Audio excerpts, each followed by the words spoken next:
Akademinio tipo dalykus, mokslinį tam tikrą sąvadą apie tai, kas yra stačiatikybė, ir pristatyti tam tikrą, kaip tarsi išvadą tos dalies apibrėžimą, kas yra stačiatikybė.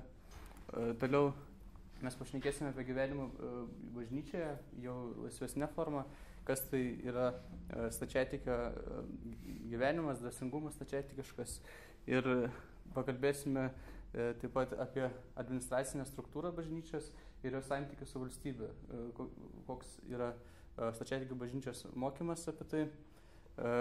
Taip pat aptarsime bažnytinį meną ir dievogarbą, nes turbūt dažnam žmogui pagalvos apie stačiatikybę prieš akis iškyla visų pirma stačiatikių ikonos, stačiatikių galbūt bažnytinis giedojimas, kai kam skamba. Tai yra neatsiejami stačiatikių dievogarbos dalykai ir galų gale apibendrinsime informaciją. Taigi, norėčiau pradėti nuo aptarimo ir pastabos, jog apskritai mūsų laikais yra labai daug krikščionybės atšakų. Yra Romos katalikybė, yra daugybė protestantų bažnyčių, yra įvairios vadinamos nekalchedonės krikščionybės formos. Ir jau kyla klausimas, kas apskritai yra krikščionybė. Tai galbūt ir būtų geriausia pradėti pokalbį apie krikščionis stačiatikius arba krikščionis ortodoksus dar vadinamus, nuo pokalbio apie tai, kas yra krikščionybė ir kokį santykį su krikščionybė turi ši krikščionybės atšaka. Tai kaip jums atrodo, kas krikščionybėje yra svarbiausia, kas apibūdina bet kokią krikščionybės atšaką? Man atrodo, kad tos trejybės kažkoks buvimas. Taip, be abejonės yra labai svarbi trejybės sąvoka, labai svarbus yra Dievas, bet kuo yra svarbus Dievas žmogui, kodėl žmogui reikia Dievo, krikščioniui reikia Dievo? Išganimą, dėl amžino gyvenimo. Taip, ir mes kalbėdami apie išganimą pastebime labai įdomų dalyką, kad krikščionybė nuo kitų religijų skiriasi tokių požiūrių. Sakykime, apskritai paėmus galėtume pasakyti, kad kiekvienas žmogus jis gyvenime nori paprasto dalyko – būti laimingu. Tačiau kitos religijos, hinduizmas ar bet kokia kita religija, jos paprastai sako, jog žmogus yra nelaimingas, nes jis gyvena neteisingą gyvenimą. Ir jeigu jis pakeistų savo gyvenimo būdą, jis būtų laimingesnis. Tačiau krikščionybė turi labai įdomų požiūrį, jog žmogus šiame pasaulyje yra nelaimingas ne tik dėl to, jog jis blogai gyvena, bet ir dėl to, jog kažkada tai kažkas prieš jį gyveno blogai ir dabar jis gyvena to blogio padariniuose. Ir jis supantis blogis priklauso ne tik nuo jo asmeninės nuodėmės, nuo jo asmeninio neteisingumo, bet ir nuo vadinamosios prigimtinės nuodėmės, nuo to, kad kažkas tai dar anksčiau iki jo gimimo gyveno neteisingai. Ir jeigu jis gali savo gyvenimą bandyti keisti ir savo poelgius, tai jau to, kas buvo iki jo blogio, kuris sutiko jį supančiame pasaulyje, jis šio blogio pakeisti negali. Ir jį gali pakeisti tik Dievas. Ir to remiasi visa išganimo idėja. Ir štai stačiatikių teologas Aleksejus Osipovas, jis šitaip suformuluoja pačią pagrindinę krikščionybės dogmą, kad Kristus dievažmogis yra pats Dievas, kuris priėmė kūną ir per kančią ir mirtį atkūrė šią prigimtį savyje pačiame. Savyje pačiame jis sukuria galimybę žmogui naujai gimti. Jei prigimtinė nuodėmė buvo ne mūsų valioje, tai atsivertimas mūsų asmeninė valia. Tokia, sakykime, yra pagrindinė krikščionių išpažįstama tiesa, kuri ženkliai skiriasi nuo kitų religijų pagrindinių teiginių. Ir jau pavartau vieną iš sąvokų dogmą, kurią reikėtų prieš kalbant apie krikščionybę plačiau aptarti. Aš turiu tam tikrą heuristinę schemą, pagal kurią bandau paaiškinti, kas yra dogma. Tai sakykime, čia paveiksliuke pavaizduota yra avelė, kuri ganasi laukuose, valgo žolę ir aplinkė yra tokia tvorelė, o už tvorelės yra miškas, kur tai aveliai būtų pavojinga šiaip. Tai dogma yra, graikiškai žodis šis reiškia įsitikinimą tiesiog. Ir krikščionybėje dogma yra tam tikra neginčiama tiesa, ta prasme absoliuti tiesa, kad tai, kas yra žinoma, kad tai tikrai teisinga. Ir ta tiesa, ji yra tarsi tam tikra tvorelė, kuri apriboja, kiek yra, sakykime, saugu žmogui, jeigu jis nori būti krikščioniu, svarstyti tam tikrus klausimus ir kokios ribose turėtų būti asmeninė nuomonė. Ta prasme, jeigu žmogus jisai turi kitokią nuomonę, o žodis graikiškas heresis, nuo kurio yra kilęs žodis erezijas, reiškia tiesiog nuomonę, ir senovinėje tai buvo vadinamas antikos filosofijos mokyklos, tai jisai žinoma gali turėti savo nuomonę, bet tokiu atveju jisai nebegali vadintis krikščioniu. Tai dogma iš principo yra tam tikras bažnyčios apibrėžimas, kas yra krikščionybė. Ir dogma bažnyčia nežino absoliučiai visko ir nesitiki, kad apibrėžti absoliučiai viso žinojimą, jo pateikti. Dėl to dogma yra tik tam tikras kelrodis, kuris rodo, kad, tarkim, jeigu yra dogma, kad Dievas yra vienas, tai reiškia, jeigu žmogus tiki ne vienu Dievu, tai jisai jau yra už tos tvorelės, jis nebėra bažnyčia, jis nebėra krikščionis. O asmeninė nuomonė, stačiatikybėje jį vadinama tokia savoka teologumena, tai yra dogmos ribose klausimai, kurie bažnyčiai yra nežinomi, ir tokiu atveju žmogus gali turėti savo asmeninę nuomonę. Tarkime, sakykime, nėra žinoma stačiatikybėje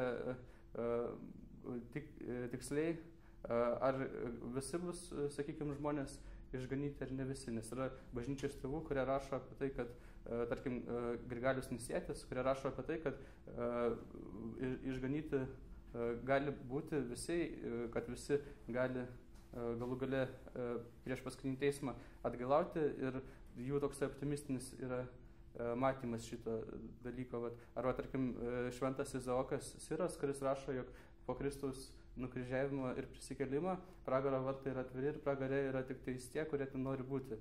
O kiti bažnyčios tėvai jie yra skeptiškesni ir sako, kad neįmanoma, jog visi būtų tokie geri, atgailautų. Ir dėl to visgi po paskutinio teismo bus žmonių, kurie bus pragare, bus žmonių, kurie bus rojuje. Tai sakykime, kadangi bažnyčia nežino tikslaus atsakymą į šį klausimą, tai tokiu atveju krikščionio asmeninė nuomonė, kur ji jau neprieštaraus kažkokiai dogmai ir jau žmogus gali tikėti, kaip jis nori. Susijusi su dogma savoka yra kanonas. Kanonas yra, graikiškai pats žodis tai reiškia tam tikrą taisyklę, nustatymą. Ir kanonas yra apibrėžiamas kaip nurodymai, liečiantis bažnyčios santvarką, valdymą, bažnytinės hierarchijas, dvasininkijas ir visų krikščionių pareigas.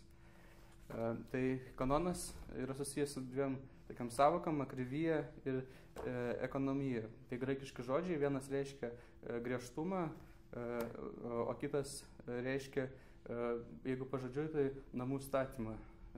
Tai akrivyje yra pažodinis kanonų taikymas, bažnytinių taisyklių paraidinis, o ekonomija yra neparaidinis kanonų taikymas, nusižengimas raidai, tam, kad išsaugoti bendrą kanonų idėją, tam, kad išsaugoti dvasią kanonų.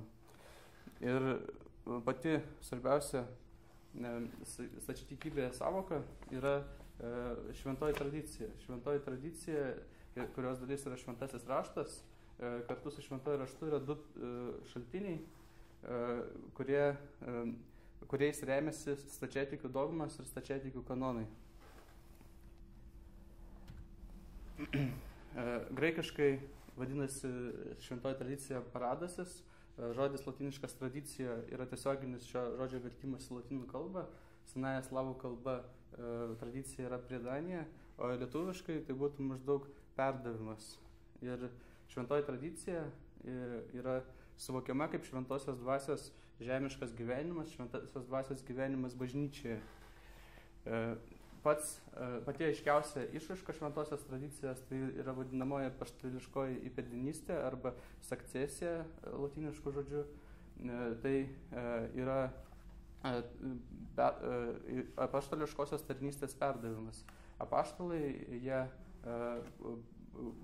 gavo per sekmines nusileido šventoji dvasia, tai tada prasidėjo bažnyčia ir apaštalai buvo pirmieji bažnyčios vyresnieji ir savo rankos uždėjimu jie išventindavo tam tikrus vyskupus, savo įpėdinius. O tie vyskupai savo rankos uždėjimu išventindavo kitus vyskupus, kolegialiai, reiškia, keli vyskupai išventindavo vieną naują vyskupą. Ir tokiu būdu stačiatikių bažnyčia yra nenutrūkstama grandinė nuo apaštalų laikų iki dabartinių vyskupų.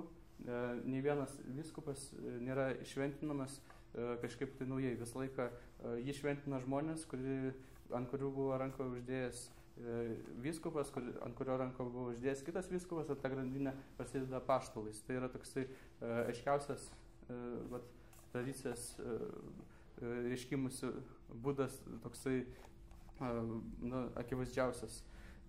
Bet lygiai taip pat kartu su šia apaštališkąja įpėdinystė yra mokymo perėmimas. Nes pasak ortodoksų įsitikinimo, stačiatikių įsitikinimo, tai stačiatikių bažnyčios mokymas visur, visada ir visų tikinčiųjų buvo išpažįstamas taip pat. Tai vyskupai, jie mokydami tikėjimą, atlieka misiją mokymo stačiatikių perėmimo ir skleidimo ir išsaugojimo to paties mokymo. Ir vienas iš tokių paminklų mokymo perėmimo yra vadinamieji bažnyčios tėvai. Bažnyčios tėvai, jie yra žmonės, kurie pasižymėjo šventų gyvenimu, teisingų tikrojo tikėjimo mokymu, ir jie yra pripažinti bažnyčios kaip autoritetai. Jeigu katalikų bažnyčios tėvais yra vadinami tik žmonės priklausantis senoviai, tai stačiatikių bažnyčios tėvais yra vadinami visi minėtus kriterijus atitinkantis žmonės nuo gilios senovės iki naujųjų laikų.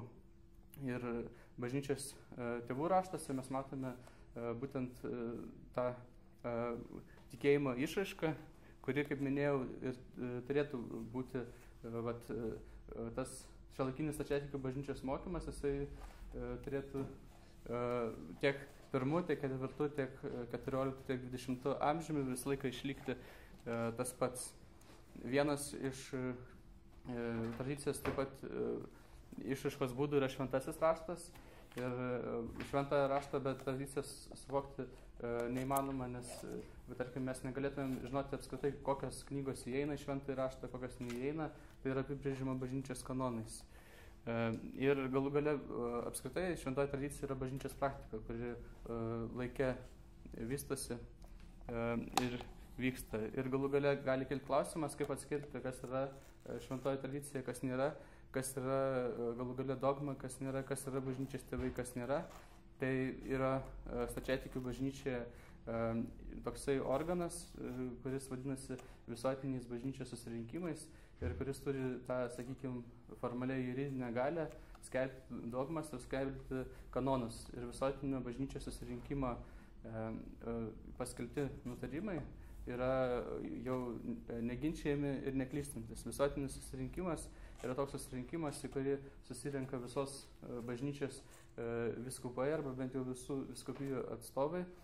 Jie priima tam tikrus su tikėjimo mokymu, su galbūt ir įvairius kanoninius nutarimus. Ir tie visuotinių susirinkimų nutarimai yra priimami absoliučiai visos bažnyčios, visų tikinčiųjų.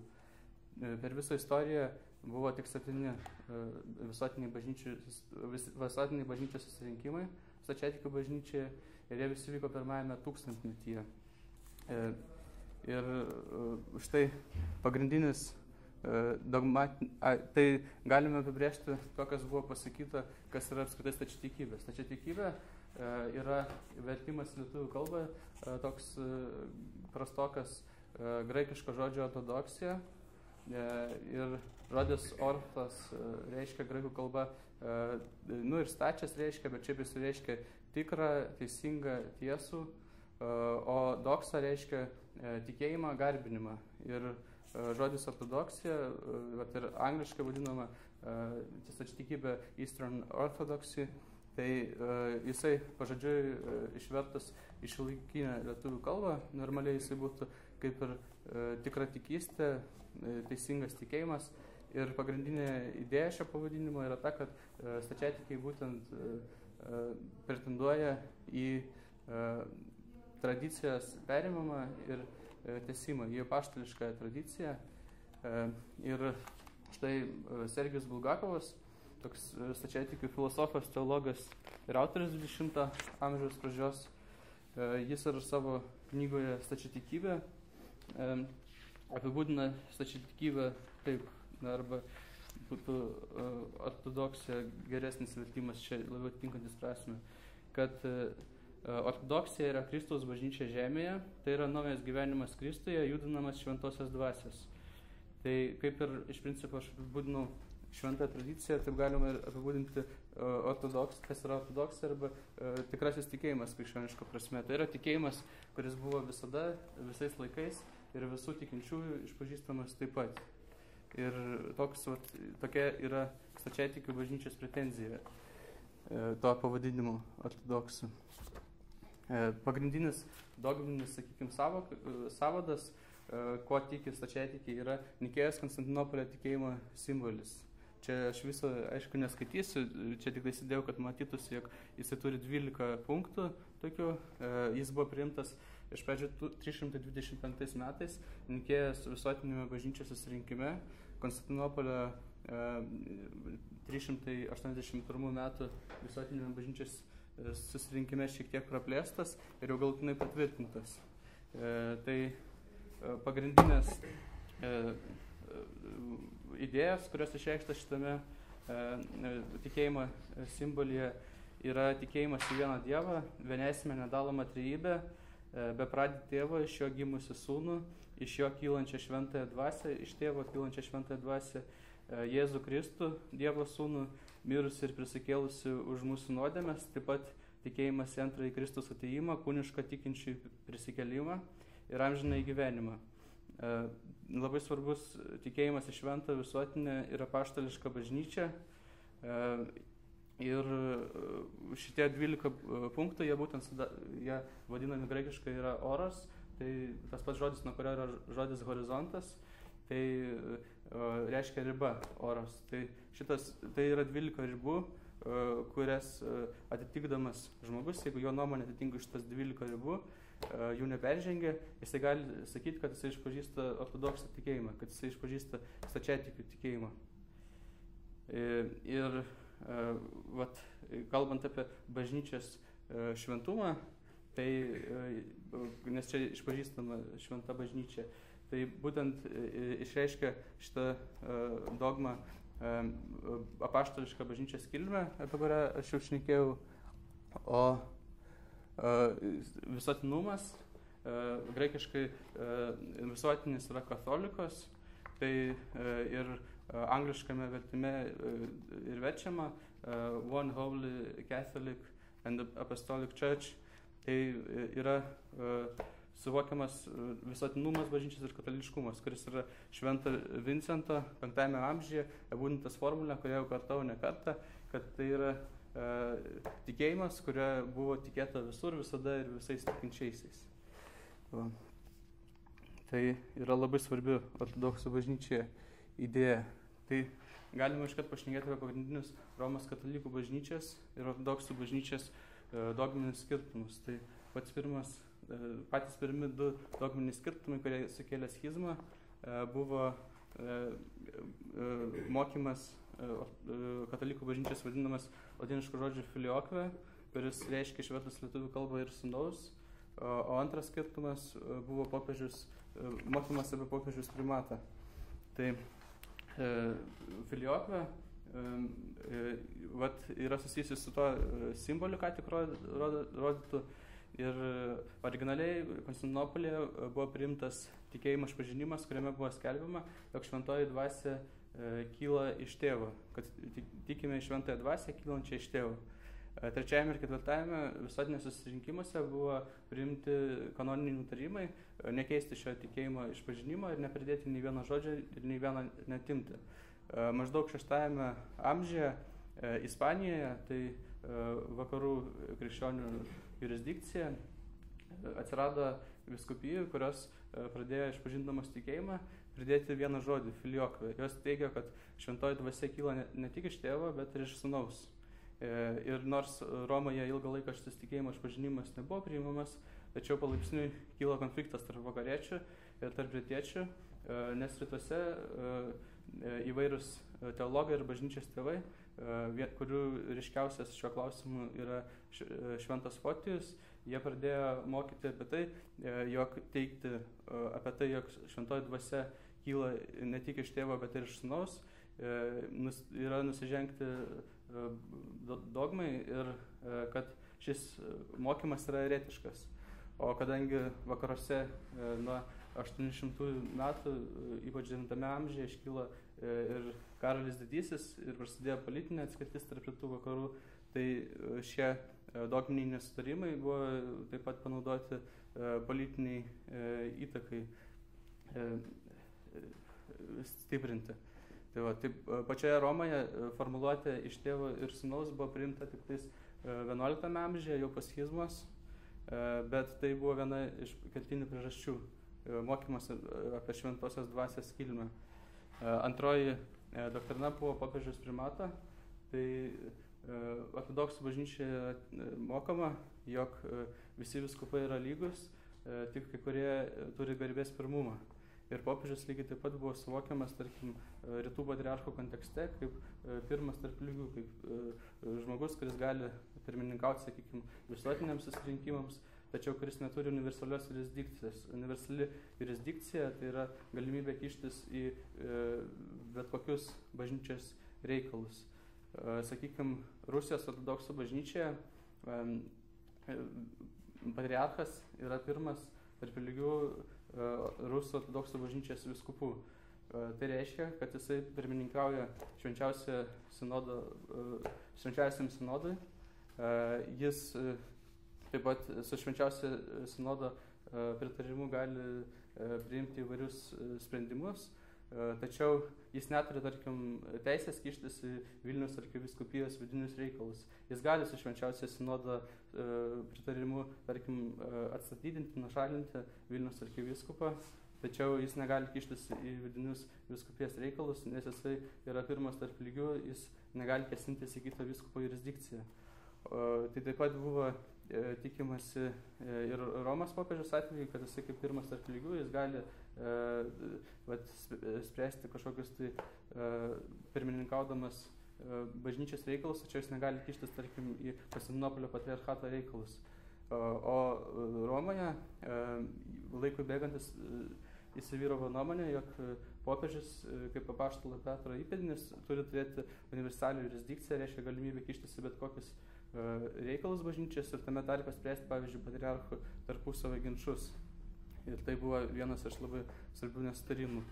Ir galų gale vėliau jau po schizmos atstumą tarp dviejų bažnyčių padidino naujas Romos katalikų bažnyčios dogmas, nes, kaip minėjau, visi susirinkimai visuotiniai buvo pirmajame tūkstantmetyje, tai jokių naujų, sakykime, formalių dogminių formuluočių ortodoksų bažnyčiai per paskutinius 1000 metų nebuvo ir tikėjimas yra išlikęs tas pats. o Romos katalikų bažnyčioje toliau vyko tai, kas ten yra vadinama visuotiniais susirinkimais ir buvo priimtas dogmas apie skaistyklą, patvirtinta dogma apie filiokvę, dogma apie nekaltą mergelės pradėjimą, dogma apie popiežiaus neklystavumą ir taip toliau. Visas dogmas, kurių pirmąjį tūkstantmetį nebuvo ir tai padidino atotrūkį tarp šių dviejų bažnyčių. Trumpai labai galbūt galima būtų peržiūrėti svarbiausius įvykius ir jų geografiją, kad būtų galima suprasti, apie ką eina kalba. Tai, sakykime, patys pirmidų amžiai buvo Naujojo testamento laikai, kai dar buvo gyvi apaštalai, jų tiesioginiai mokiniai. Ir šiais laikais krikščionis patyrė persekiojimą, buvo labai daug kankinių, krikščionis buvo žudomi, šeriami liūtams. Ir po Naujojo testamento laikų sekė Milano ediktas 315 metais imperatorius Konstantino, kuris legalizavo krikščionybę Romos imperijoje ir krikščionių bažnyčia galėjo jau veikti nebijodama persekiojimo. Žinoma, dar paskui buvo tam tikrų ir atsigręžimo atgal, pavyzdžiui, Juliano Apostato laikai, 4 amžiaus viduryje maždaug, kai bandyta grįžti prie pagonybės, bet iš principo nuo to laiko jau krikščionis atsikvėpė lengviau. Toliau 4 amžiaus pabaigoje Teodosijus padarė krikščionybę valstybinę Romos imperijos religiją ir štai nuo 4 amžiaus pradžios, nuo 325 metų iki 8 amžiaus pabaigos 787 metų vyksta 7 visuotiniai susirinkimai, kuriuose yra apibrėžiama visa stačiatikių bažnyčios dogmatika. 1054 metais įvyksta didžioji schizma, didysis skilimas, kai į Konstantinopolį atvykę popiežiaus legatai ant altoriaus bazilikos palieka laišką, kuriame skelbia, jog popiežiaus autoritetų remdamasi atskiria Konstantinopolio patriarchą nuo visuotinės bažnyčios ir tai atsakydami rytų patriarchai pareiškia, kad šis atskirimas yra nelegitimus ir atskiria patį popiežių nuo bažnyčios. Vėliau epochos svarbos įvykiai yra 1204 metų Konstantinopolio užėmimas, kai 4. kryžiaus žygis nepasiekė Jeruzalės, vietoj to jis tampa kryžiaus žygiu į Konstantinopolį, griaunama, sudeginama Bizantijos imperijos sostinė ir šis smūgis yra lemiamas Bizantijos imperijai. Jau po to niekada nebuvo atkurta iki tol buvusi galybė ir politinė įtaka ir nuosekliai sekė Osmanų imperijos okupacija 1453 metais, kai galutinai visi Bizantijos imperijos krikščionys tampa Osmanų imperijos valstybės gyventojais. Ir nemažiau labai svarbu bežymę palikęs stačiatikybės istorijoje įvykis buvo tarybinė okupacija. Rusija, tai aišku, spalio revoliucija nuo 17 metų, kai vėl prasidėjo krikščionių persekiojimas, daugybė krikščionių, tiek kunigų, tiek pasauliečių, tiek vyskupų buvo nužudyta, kalėjo lageriuose ir patyrė įvairius kitokius persekiojimus. Ir šitas, kadangi Rusija tuo metu buvo jau didžiausia stačiatikių bendruomenė pasaulyje, tai šitas įvykis negalėjo nepalikti labai stiprios žymės visoje stačiatikių bažnyčios istorijoje. Geografinis štai paplitimas, nuosekliai besiplečiant istoriškai stačiatikybai, yra toksai didžiausia valstybė, žinoma, yra Rusija, bet yra tiek Afrikoje stačiatikių bendruomenių didelių, tiek Šiaurės Amerikoje, tiek Australijoje. Ir visos šios sritys stačiatikių bažnyčioje yra padalintas į tam tikras jurisdikcijas. Čia yra žemėlapis, kuris tas jurisdikcijas ir atvaizduoja. Tai stačiatikių bažnyčia kaip vienetą sudaro 15 autokefalinių bažnyčių. Tai yra pati pirma pagal garbę Konstantinopolio bažnyčia, kurios, žinoma, jurisdikcija šiais laikais yra labai maža. Toliau kitos autokefalinės bažnyčios yra Gruzijos, Serbijos, Rumunijos, Bulgarijos, Kipro, Graikijos, Albanijos, Lenkijos, Čekijos ir Slovakijos, Amerikos ir Kanados. Ir taip pat artimuose rytuose yra Antiochijos ir Jeruzalės bažnyčių jurisdikcijos, o Afrikoje yra Aleksandrijos bažnyčios jurisdikcija. Tai iš viso 15 bažnyčių ir dar yra 4 vadinamosios autonominės bažnyčios. Jos yra savarankiškos, tačiau jų patį aukščiausią hierarchą tvirtina autokefalinės bažnyčios hierarchai. Tai šios 4 bažnyčios yra Japonijos, Ukrainos, Suomijos ir dar viena bažnyčia yra Kinijos autonominė bažnyčia. Visi šie, kas tai yra autokefalija? Tai autokefalija reiškia, kad tos bažnyčios yra visiškai tarpusavy nepriklausomos. Jos išpažįsta tą patį tikėjimą, tai yra vienas svarbiausių vienybės šaltinių.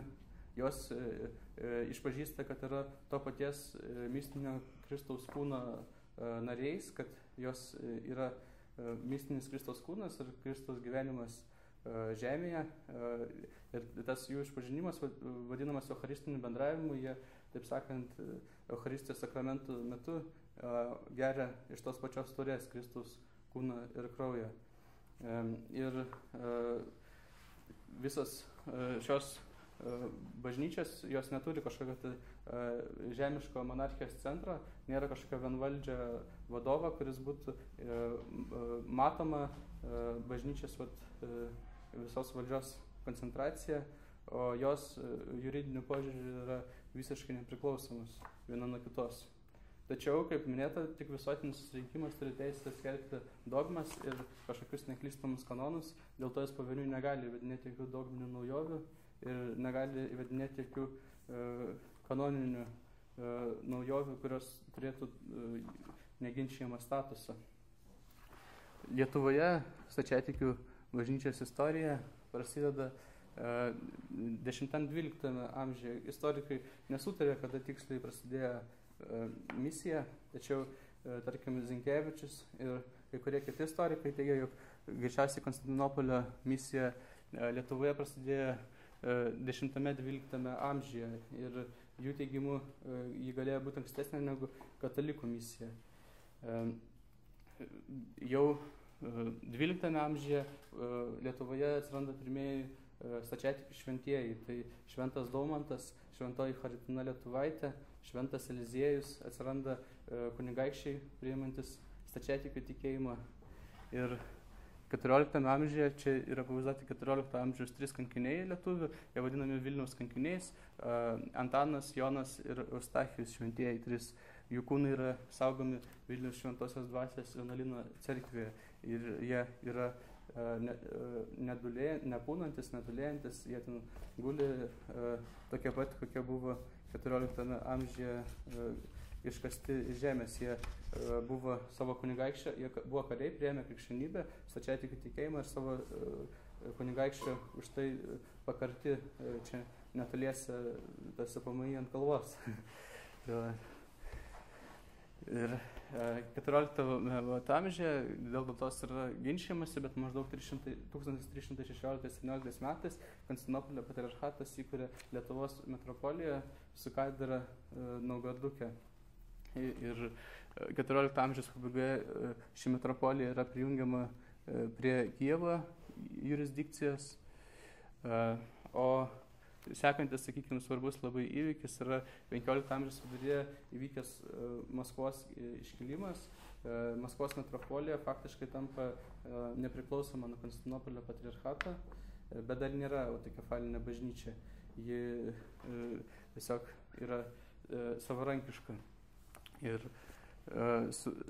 kadangi Maskva tampa naujų ir politinių ir religinių centrų, tai Lietuvos didžioji kunigaikštystė iškyla problema, kadangi faktiškai stačiatikiai gyvenę Lietuvos didžioji kunigaikštystėje, jie pradeda labai, sakykime, taip draugiškai žiūrėti į Maskvą, į Maskvos kunigaikštystę, ir dėl to kyla kunigaikščiams problema, kurie pasirinko nuo 14 amžiaus pabaigos ar net ten katalikišką krikštą, kad šie žmonės jiems atrodo netokie lojalūs, sakykime, Lenkijos karūnai kaip katalikai, dėl to, kad jie išpažįsta kitokį tikėjimą.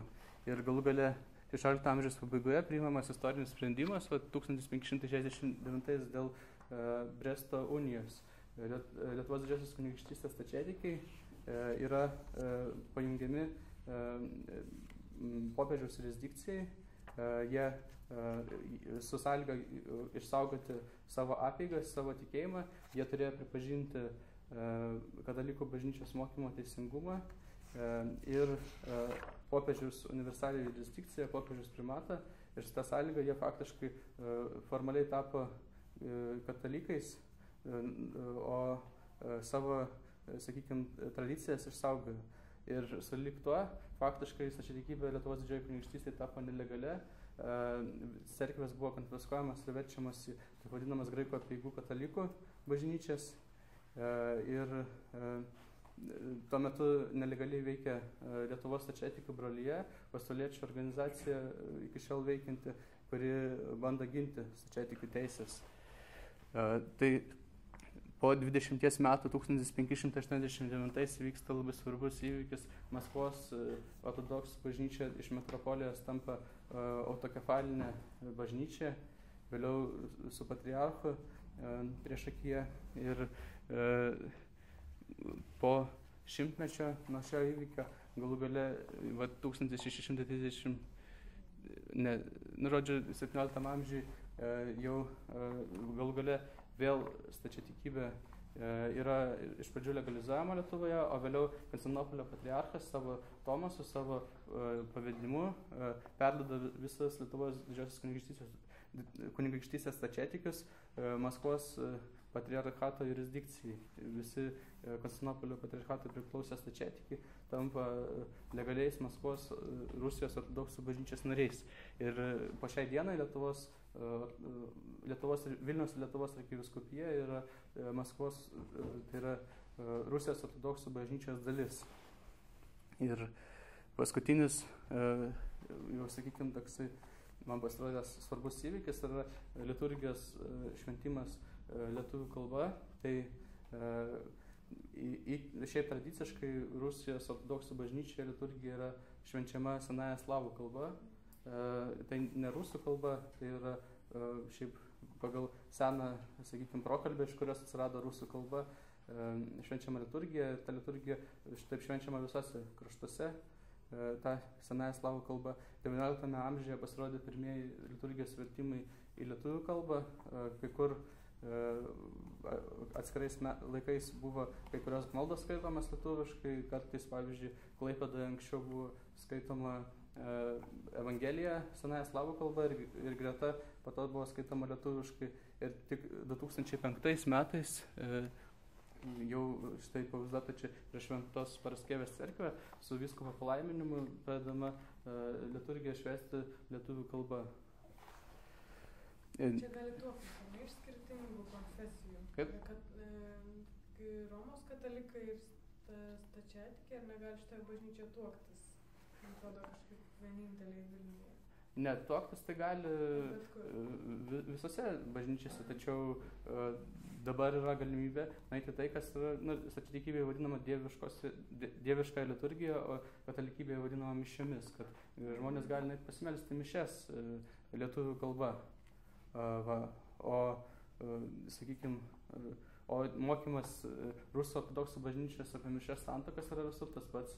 Ar tuoktis šioje bažnyčioje, ar tuoktis kitoje, tai yra nesvarbu. Ir dabar prie mažiau formalios dalies perėsime prie stačiatikių dvasinio gyvenimo. Tai stačiatikių bažnyčia išpažįsta 7 sakramentus, kaip ir Romos katalikų bažnyčia.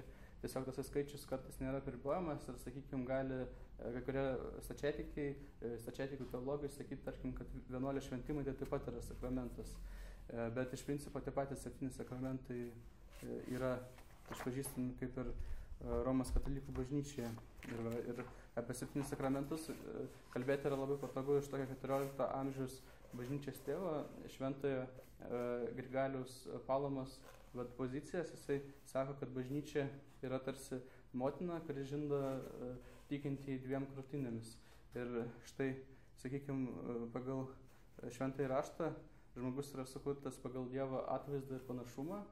Ir tas atvaizdas reiškia, kad žmogus turi laisvą valią, jisai turi protingumą, jisai turi iki nuopuolio nemirtingą gyvenimą, nemirtingumą kaip Dievo atvaizdas. Tai reiškia, jis turi visas galimybės būti panašus į Dievą. O panašumas jau yra tų galimybių išnaudojimas, tai reiškia buvimas kaip Dievu. Ir nuodėmė jį visada užteršia šitą atvaizdą ir užkerta galimybės pasiekti ir panašumą, tokį pat buvimą kaip Dievas. Ir štai Grigalius Palama sako, kad viena krūtinė jie apvalo atvaizdą, o kita suteikia panašumą. Tai viena iš tų krūtinių, sakykime, jo mokyme yra krikštas. Tai krikštas yra apvalantis atvaizdą, nuplaunantis prigimtinės nuodėmės pasiekmes sakramentas. Pagal ortodoksų bažnyčios mokymą skirtingai negu pagal katalikų, prigimtinė nuodėmė jį neužtraukia kaltės prigimtinės, o jį tiesiog žmogų patalpina į prigimtinės nuodėmės padarinius. Tai jis gimsta su pažeista prigimtimi tos nuodėmės ir jos rezultatai yra nuplaunami krikšte. Galima būtų pastebėti, kad tarkim Romos katalikų bažnyčia, kiek man yra žinoma, dažniausiai krikštijama yra apšlakstymu ar ne apipilimu vandeniu, o ortodoksų bažnyčiai, sakykime, žiūrint taip pagal apaštališkus kanonus, yra 3 būdai krikštyti, tai yra panardinimas tekančiam vandenyje, panardinimas stovinčiam vandenyje ir apšlakstymas. Ir nors rusų ortodoksų bažnyčiai panardinimas tekančiame vandenyje yra nebepraktikuojamas faktiškai, bet paprastai pagal galimybės yra kažkiek tai bent jau panardinamas kūdikis, tarkim, tokioje krikštykloje ir taip atliekamas krikšto sakramentas. Iš karto po krikšto seka patepimas mira arba sutvirtinimas. Tai skirtingai negu Romos katalikų bažnyčiai nereikia laukti paauglystės ar sąmoningumo amžiaus, o sutvirtinimas yra teikiamas iš karto po krikšto. Sutvirtinimas sakramentu yra suteikiamas tikinčiam šventosios dvasios dovanos, kad jį lydėtų jo gyvenime. Ir pačioje pradžioje apaštalų laikais šis sakramentas buvo teikiamas uždedant apaštalams rankas ant tikinčiųjų, o po to jie įgaliojo vyskupus tepti mira teikiant šį sakramentą. Ir dabar tepami mira žmonės gauna šį sakramentą. Kadangi po krikšto, po patepimo mira, žmogus vis tiek po to nusideda ir jo atvaizdas vėl yra užteršamas, tarsi apipurvinamas, ar ne, tai tam, kad jį vėl nuplauti, yra sakramentas, kuris tarsi ir yra tam tikra prasme krikšto atkūrimas. Tai Grigalius Palama sako, kad tai yra antrasis sakramentas, kurio iš tos vienos krūtinės, apie kurią dabar kalbėjau, yra žįstama. Tai yra atgailos sakramentas ir atgailos sakramento metu žmogus išpažįsta savo nuodėmes, dėl jų gailisi ir turi ryžtą pasitaisyti, pakeisti savo gyvenimą. O jis šiek tiek skiriasi suvokimas, kas vyksta atgailos sakramento metu, nes pagal ortodoksų bažnyčios mokymą tai žmogus išpažįsta savo nuodėmes Dievui, bet liudijant, kad šalia kaip liudytojui būnant kunigui. Katalikų bažnyčiai šiek tiek kitoks yra suvokimas šito. Ir po jo išpažinties kunigas kalba išrišimo maldas. Jisai šioje nuotraukoje dešinėje matome uždeda tokį savo liturginį rūbą vadinamą epitrachiliją ant jo galvos. Tai yra toks Dievo globos simbolis ir kalba išrišimo maldas. Kaip matote, nėra klausyklų pas stačiatikius, išpažįstamas nuodėmės akis į akį su kunigu. Po išrišimo maldų tikintysis bučiuoja kryžių ir Evangeliją, taip pasižadėdamas nešti savo kryžių ir gyventi pagal Evangeliją. Ir pats svarbiausias sakramentas stačiatikių bažnyčiai yra Eucharistijos sakramentas. Eucharistija graikiškai reiškia padėka, dėkojimas. Dar taip pat jisai vadinamas latiniškai švenčiausios komunijos sakramentu, graikiškai kinonija, kas reikštų bendruomenės sakramentą, dalyvavimo sakramentą. Ir taip yra vadinamas šis sakramentas, nes pagal ortodoksų tikėjimą jo metu yra priimamas Kristaus kūnas ir kraujas, duonos ir vyno pavydalu, tai pas mus ne tik kunigai duoną ir vyną priima, bet ir visi tikintieji gauna duoną ir vyną.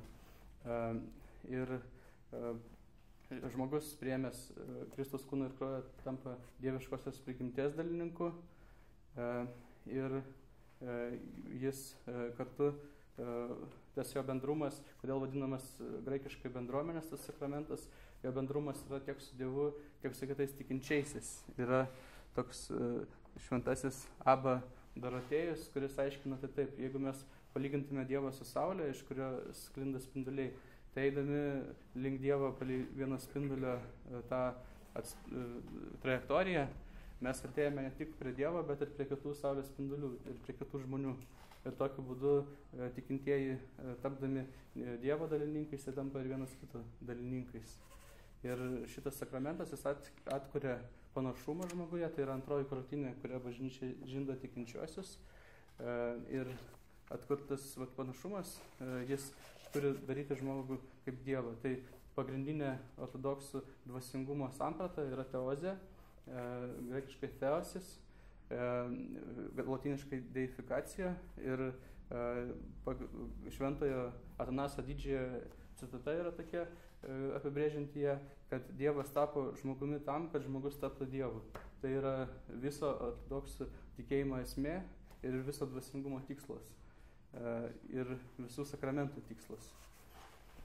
Kiti sakramentai yra santuokos sakramentas, skirtingai negu Romos katalikų bažnyčiai, kur santuokos sakramentą vienas kitam teikia sutuoktiniai, tai pas mus santuokos sakramentą teikia visgi bažnyčia. Ir santuokos sakramento metu jaunavedžiai dėvi karūnas, kurios simbolizuoja jų nepriklausomybę, kad jie tampa vienu kūnu, kaip du laisvi, nepriklausomi visiškai asmenys savo laisvu apsisprendimu. Dar vienas sakramentas svarbus yra ligonio patepimo sakramentas. Jis teikiamas bet kuriam sergančiam sunkiai žmogui, nesvarbu, neturi būti mirštantis žmogus, kad jis būtų teikiamas.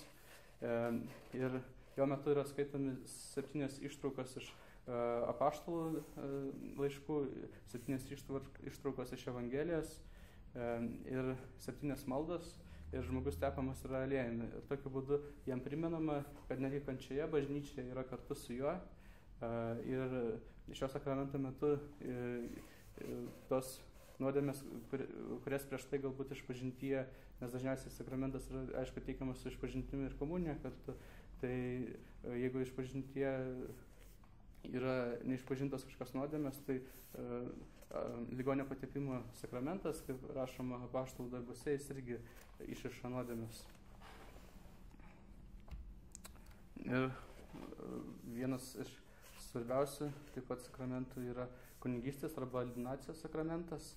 Ortodoksų bažnyčioje kunigais gali būti 3 gyvenimo būdų žmonės, gali būti vedę kunigai, kunigai gali būti nevedę, celibatinį gyvenimą gyvenantis ir gali būti vienuoliai. Paprastai yra reikalaujama, kad žmogus pasirinktų tarp vedusio gyvenimo ir tarp vienuolystės, nes yra pageidaujama, kad žmogus gyventų šeimoje, o vienuolis jis gyvena dvasinėje šeimoje. Celibatinis gyvenimas yra labai didelis išbandymas žmogui. Kairėje čia matote vyskupą kasdieniais rūbais nupieštą, o dešinėje kunigą, stačiatikių.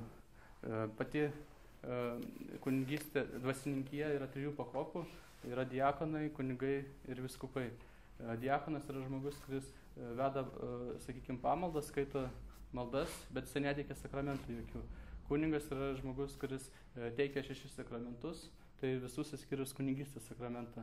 O vyskupas yra hierarchinė bažnyčios pilnatvė, tai yra žmogus, kuris teikia visus sakramentus, tačiau kitą kunigą jis iššventinti gali tik kolegialiai su kitais vyskupais. Pati hierarchija yra, sakykime, tam tikras atspindys Senojo testamento hierarchijos. Senajame testamente irgi buvo 3 lygių hierarchija, buvo levitai, kunigai ir pirmasis kunigas. Tai lygiai taip pat levitus atitinka diakonai, kunigus kunigai, o faktiškai pirmojo kunigo rolę perima vyskupai. Vyskupas yra pats svarbiausias žmogus bažnyčioje, kaip sakiau, jisai išreiškia hierarchinę pilnatvę visos bažnyčios ir jo, sakykime, vaidmenį ortodoksų bažnyčioje išreiškia Švento Ignoto Antiochiečio patarimai Efeso krikščionims parašytam tame amžiuje. Jisai rašo: derinkitės prie Dievo proto, juk Jėzus Kristus neatskiriamas mūsų gyvenimas yra Tėvo protas, o vyskupas, kad ir kuriame krašte begyventų, yra Jėzus Kristaus proto. Taigi pridaro jums derintis prie vyskupo proto, kaip jūs ir darote. Juk garbingoje jūsų kunigija, Dievo vertoji, yra suderinta su vyskupu kaip gitaros stygos, šitaip vienmintystėje ir sąskambyje giedama Kristaus meilės giesmė.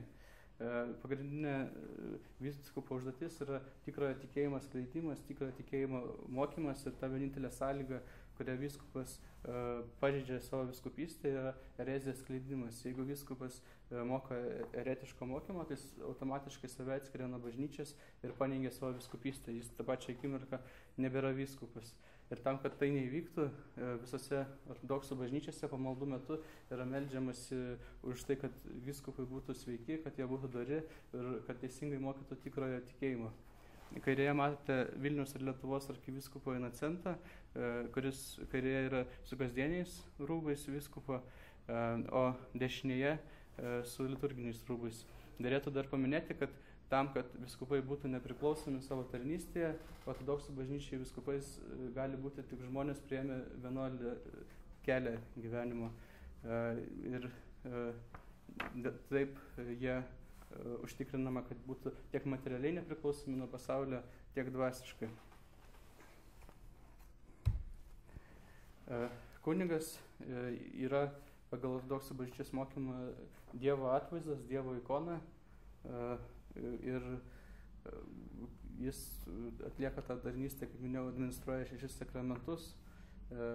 Kairėje matote kunigą kasdieniais rūbais, kairiausiai yra graikų kunigas, tradicinė apranga, čia aukščiau yra šiuolaikiškai apsirengęs kunigas, kuris ten sėdi, Vitalijus Mockus, Šventos Paraskevės bažnyčios klebonas. Ir apačioje yra tradiciškai rusų ortodoksų bažnyčios apdarais apsirengęs žmogus. Rusų ortodoksų bažnyčios ypatumas yra toksai, kad kunigai nešioja kryžius. Graikijoje jie to nedaro. O dešinėje yra liturginiais rūbais apsirengęs kunigas. Čia yra kairėje diakonas apsirengęs kasdieniais rūbais, dešinėje liturginiais rūbais. Diakonas yra cheruvimo, tai reiškia šešiasparnio angelo atvaizdas ir kaip angelas jisai liturgijos metu turi tokią juostą, kuris simbolizuoja sparną ir kurio mojuoja, kai skelbia maldavimus. Tai tokia yra linksma istorija apie tai, kaip rusų ortodoksų bažnyčiai atsirado kryžiai. Paprastai sutikdami kunigą, stačiatikių tikintieji štai taip atkiša jam rankas, kad jis suteiktų palaiminimą, kad palaimintų tikintieji. Ir štai taip sudėjęs pirštus kunigas, kad jie sudarytų raidės ISHS, graikiškas Jėzus Kristus, žinoma, jis peržegnoja tikintįjį ir padeda jam į rankas savo ranką. O tikintysis, kaip Kristaus ikona, bučiuoja kunigui ranką. Ir diakonas tikus, žinoma, to daryti nereikia, nes jis yra cheruvimo, o ne Kristaus atvaizdas, dėl to šio palaiminimas neįmamas.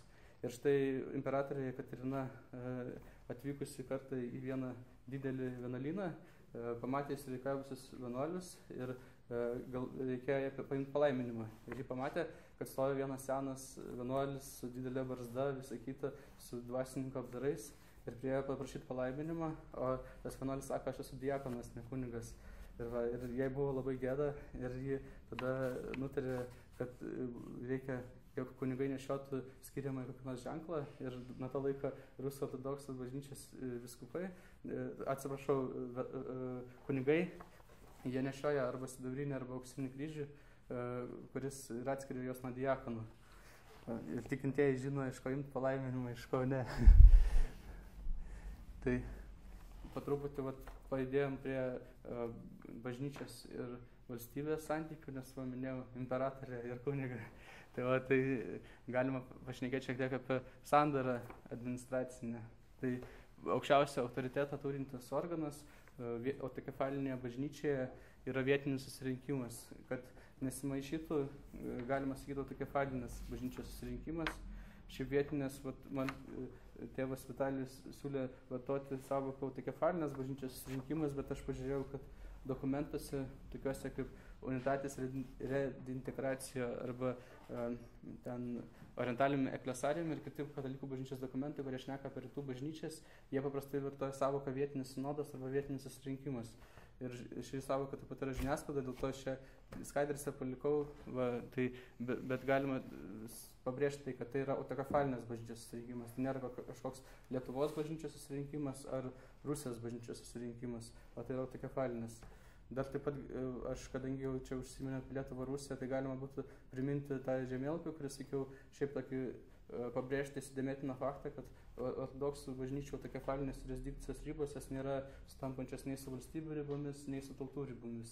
Jos yra sudaromas praktiniais sumetimais ir nėra susietos su valstybė ar tauta. Tai vietinis susirinkimas arba autokefalinės bažnyčios susirinkimas, jis turi didžiausią autoritetą, jame dalyvauja viskupai, vienuoliai, kunigai, pasauliečiai, visos autokefalinės bažnyčios delegatai iš visų sluoksnių ir šis susirinkimas renka patriarchą. O yra tokia vietinio susirinkimo forma, kai renkas tik viskupai, tai šita forma ir vadinama viskupų susirinkimu. Viskupų susirinkimas jis nutarė, kada šaukti autokefalinės bažnyčios susirinkimą, tą vietinį susirinkimą didesnį. Ir viskupų susirinkimas taip pat renka šventojo sinodo renkamosius narius. Šventasis sinodas yra tokia viskupų taryba, kurią sudaro 14 viskupų, 9 iš jų yra faktiškai renkami, o likę 5 yra pagal tam tikrus rotacijos principus keičiami. Ir šis šventasis sinodas, jis valdo bažnyčią tuo metu, kai nėra susirinkimų tarpais. Sinodui pirmininkauja patriarchas, kuris Rusijos ortodoksų bažnyčiai turi titulą švenčiausiasis Maskvos ir visos Rusijos patriarchas. Ir jis yra pirmas pagal garbę tarp viskupų ir lygus visiems viskupams.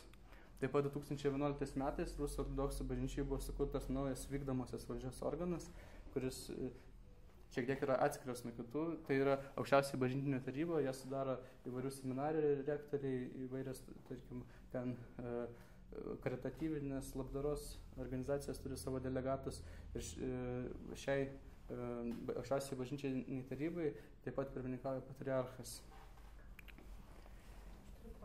Nežinau, čia gal iš karto 2 klausimus. Čia iš anksčiau, bet labai susijęs su šitą schemą. Tai pirmiausia, yra tas virš viso ko nubrėžtas tas visuotinis susirinkimas, paskutinis buvo 780. Kodėl jų daugiau nebevyko? Jeigu, kaip supratau, katalikų bažnyčia, Romos katalikų vykdė ir po to priėmė tam tikras dogmas, kurios nukrypo, tai kodėl čia to nevyko? Čia vienas yra. O kitas dalykas, kur man rūpėjo, tai kaip aš supratau, vietinis susirinkimas, tai yra tas autokefalinės bažnyčios esminis organas, kuris sprendžia kažkokius klausimus. Tai mano klausimas yra, kokius klausimus jie gali spręsti. Jeigu jie negali nukrypti nuo tų pagrindinių dogmų, tai kame jie turi laisvės vis dar? Kiek labai gali tos bažnyčios skirtis ir kokiais aspektais? Ir ar tai yra tas vietinis susirinkimas, ar čia kaip tai vyksta? Sakykime, apskritai gali būti kažkokie tai vidiniai autokefalinės bažnyčios specifiniai kanonai, kurie neturi neklystamumo reikšmės.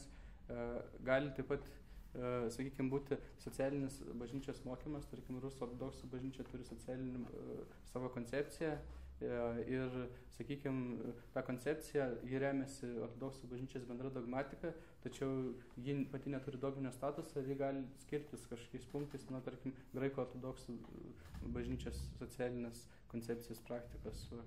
Ir tai, tokie klausimai. O faktiškai tai yra ta laisvė palikta tos dogmas ribose ir yra, vat, sakykime, logiškai apibrėžta rėmas, tasai, kuriame galima viską keisti. Va. Tai va. O skiriasi ir apeigos tada ir tokie...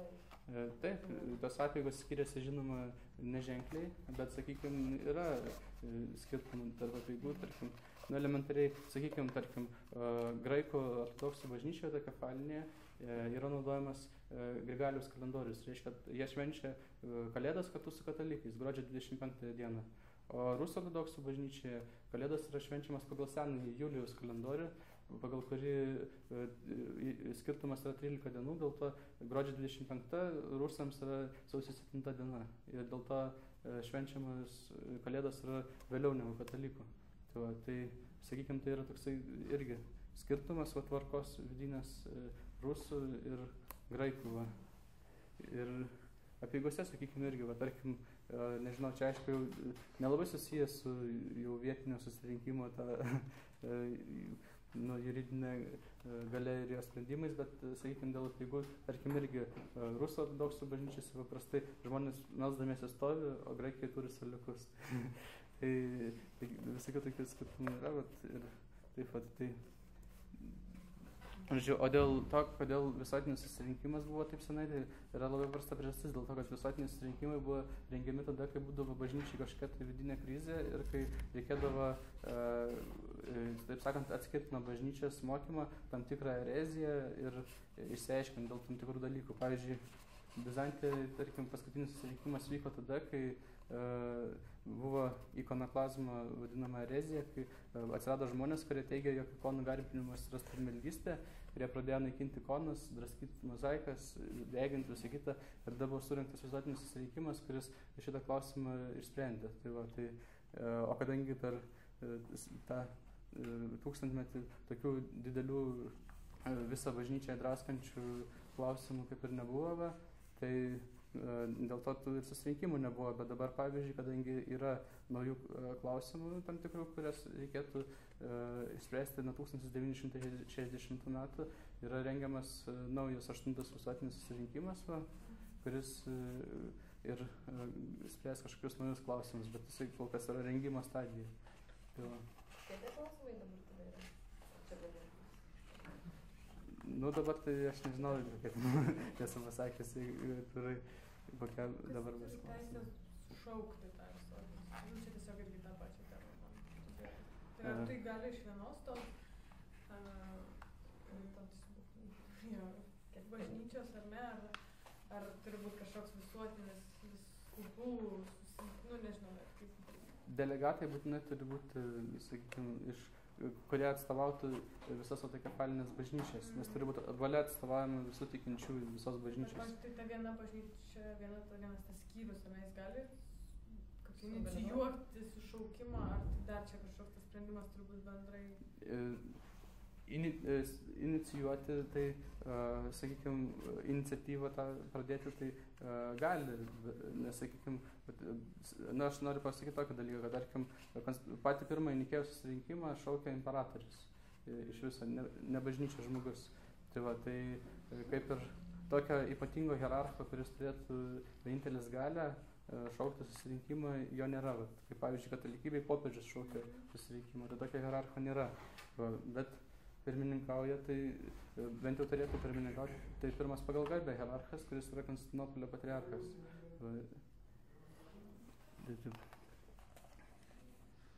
Gal jūs, Vitalijau, turit kokių pastabų dėl šitų klausimų? Paprašiau, jeigu galima taip pasakysiu, dėl to sušaukimo, reiškia, inicijuot gali, ir jeigu visos bažnyčios, 15 autokefalinių bažnyčių, kur sudaro tą visuotinę, sutarė, kad tas klausimas yra tiek svarbus, jog reikia įspręsti bendrai, nes jis liečia visas bažnyčias, tada visi bendrų sutarimų pasirinkė tam ir sušaukė. Gal žinote, kodėl tų klausimų, kurie jeigu dabar 40 metų? Nežinau, bet tarkim vienas iš jų yra bažnyčių jurisdikcija, kadangi dabar, matot, daug labai migrantų ir į tokius netradiciškai kraštus, kur radausi, tarkim, kur nors Vokietijoje ar dar kur nors, kur čia nėra kultūriškai ir religiškai neortodoksų šalys, bet ten gyvena labai daug ortodoksų, tai kam kaip jurisdikcija padaryti, nes tarkim yra ten rusų vyskupas serbų vyskupas, nes serbų ten irgi ten kokie 500 tūkstančių, graikų, nes ten milijonas,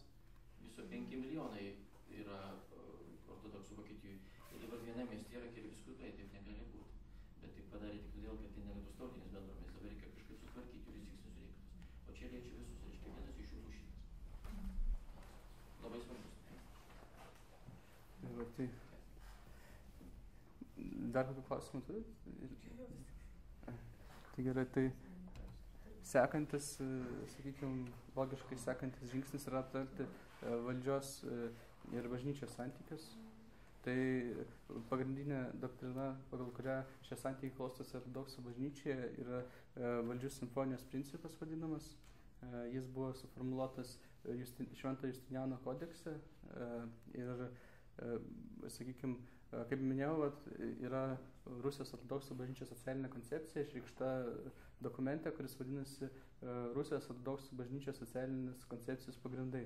Tai jums, pavyzdžiui, kaip politologams, tai yra aktualus dokumentas, nes tai tuo dokumentu galima remtis, kalbant apie Rusijos bažnyčios oficialią poziciją tiek įvairiais socialiniais klausimais, pradedant abortais, ten eutanazija ar ten tos pačios lyties vadinamom santuokom ir baigiant bažnyčios ir valstybės santykiais.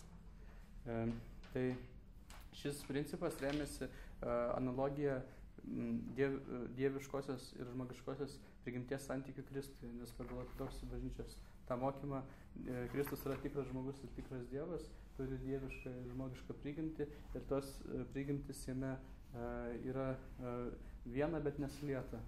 Ir lygiai taip pat ir bažnyčia su valstybė yra viena, bet nesilieta. Taip pat antrasis momentas yra žmogaus ir Dievo santykis, nes žmogaus ir Dievo santykis tobulame ortodoksiniame tikėjime turėtų būti sąveikos santykis. Žmogus rodo valią gyventi pagal Dievą, o Dievas savo valia jam teikia malonę ir jam padeda. Ir tas dvi valios Dievo ir žmogaus dera. Tai lygiai taip pat ir bažnyčios ir valstybės santykis taip pat toks turėtų būti iš dviejų pusių, ta sąveika, graikiškai vadinama sinergija bažnyčios ir valstybės.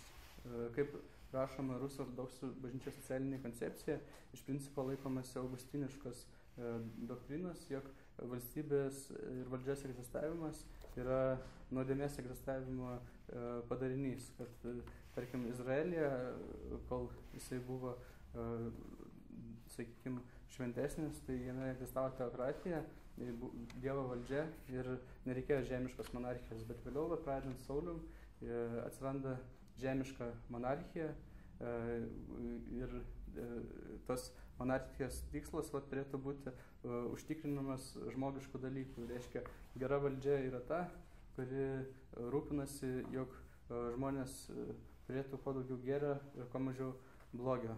Ir kadangi, sakykime, bažnyčia atlieka dvasinę funkciją, o valstybė gerovės užtikrinimo funkciją, tai, sakykime, valdžios žmogus, valdininkas, jisai turėtų siekti bažnyčios pritarimą įvairiais klausimais, vyskupo palaiminimo, vyskupo maldos, o vyskupas, sakykime, kaip žmogus besirūpinantis dvasinę gerovę, jis turėtų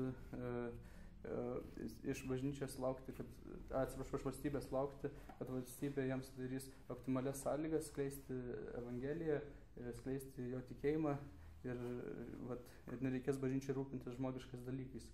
Jie galės rūpintis tik to, kas yra Dievo.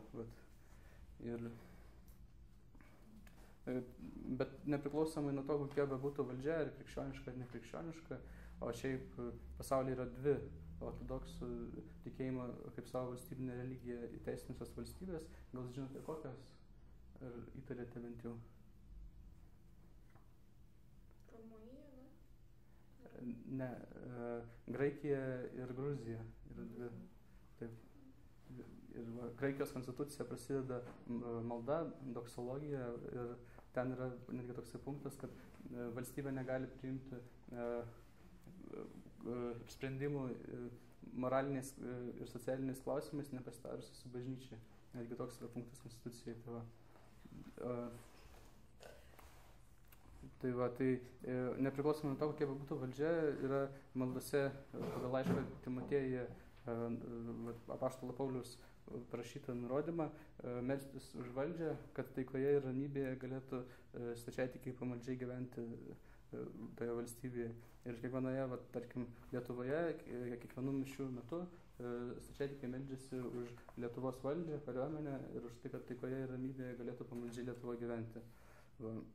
Ir, sakykime, istoriškai Lietuvos atveju galima būtų netgi kalbėti apie, pavyzdžiui, arkivyskupo Chrizostomo, tuometinio Vilniaus ir Lietuvos arkivyskupo dalyvavimą, tarkim, jisai jau Lietuvai kovojant dėl nepriklausomybės, jisai rėmė Lietuvos nepriklausomybės siekį, dalyvavo sąjūdyje ir po to visose 13 metų bažnyčia tiems stačiatikiams rusams, kurie buvo įvelti tos įvykius, iš jų prašė susilaikyti nuo smurto, nedalyvauti tose agresijai prieš Lietuvą, nes stačiatikiai, jie, kaip minėjau, siekia taikoje ir ramybėje gyventi ir siekia būti dorais piliečiais ir jie nėra prisirišę nei prie jokios santvarkos, nei, sakykime, prie jokios valstybinės valdžios, tokios, kad, tarkim, būtų kokia nors Graikijos bažnyčia išskirtinai prisirišusi prie graikų valdžios ir priešiškai žiūrėtų, jiems svarbiausia yra materialinių sąlygų užtikrinimas Evangelijos išpažinimui, Evangelijos skelbimui. Ir taip pat yra priešinga situacija, kai valdžia pradeda persekioti krikščionis, tai yra labai aiški nuostata stačiatikių bažnyčios, kad jeigu valdžia liepia daryti krikščionis kažką, tai kas prieštarauja Evangelijai, kas prieštarauja ortodoksų tikėjimui, tai bažnyčia pasilieka teisę juos kviesti pilietiniam nepaklusnumui. Ir šios santykių formas bažnyčios ir valstybės simfonijos. Simfonija pats žodžiai šiaip reiškia sąskambis graikiškai. Tai yra dvi deviacijos formos. Kai krypstama normas, tai viena iš deviacijos formų aprašyta Makso Weberio yra Cezario papizmas, kuris buvo aiškiausiai formai Rusijai susiformavęs, kai imperatorius nebeleido rinkti patriarcho Rusų ortodoksų bažnyčiai ir paliko tik sinodą. Ir faktiškai pats norėjo vadovauti bažnyčiai ir turėti galę net skirdinti vyskupus, viskam gali. Tai šitokia santykių forma yra laikoma nenormalia stačiatikiams. O kita, sakykime, priešinga, tarkim, 20 amžiui forma buvo įsitvirtinusi, tarkim, Kiprė, kai Makarijus III, Kipro autokefalinės bažnyčios vadovas, buvo išrinktas Kipro prezidentu. Tai yra irgi jau nukrypimas nuo normos, nes jisai, būdamas vyskupas, yra ir vienuolis, tai jis iš viso neturėtų jokių būdų kištis į valstybės tokius pasaulio reikalus. Ir labai panašus atvejis buvo Lietuvos didžioji kunigaikštystėje, kai kunigaikštis Vaikšvilkas, jis buvo stačiatikių vienuolis, Mindaugo sūnus, ir jisai susidarius tam tikrai politiniai situacijai tapo Lietuvos didžioji kunigaikščiu, nors jisai buvo stačiatikių vienuolis, tai taip irgi neturėjo būti. O šiuose santykiuose simfonijos šiaip stačiatikių bažnyčios nepriklausomumą labiausiai de facto užtikrinantis organas, net ne organas, sakyčiau, dvasinė tradicija tiesiog yra vienuolystė. Dėl to, kad vienuoliai stačiatikiai yra žmonės, kurie, kaip sakoma, miršta pasauliui.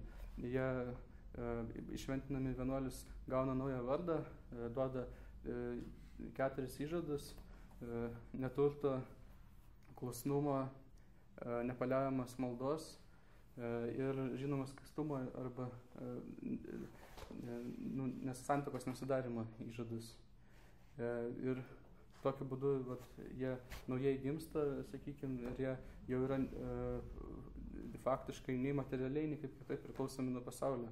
Ir dėl to, sakykime, tais atvejais, kai įsigalėdavo erezijas, tarkim, kai minėta ikonoklazmo erezija, tarkim, buvo įsigalėjus Bizantijai ir imperatorius ją rėmė ir bažnyčia buvo spaudžiama valstybės priimti tai kaip savo mokymą, tai pati rimčiausia opozicija tam buvo vienuoliai, nes vienuoliams jie yra visiškai nepriklausomi ir jiems svarbiausia yra išpažinti ortodoksinį tikėjimą ir įtaką padaryti vienuoliui yra labai sunku. Ir netgi yra tokia rusų patarlė, svetimam vienuolynė savo įstatymus įvedinėja, kad vienuolynė savo tvarkos taip lengvai neprimesi. Va.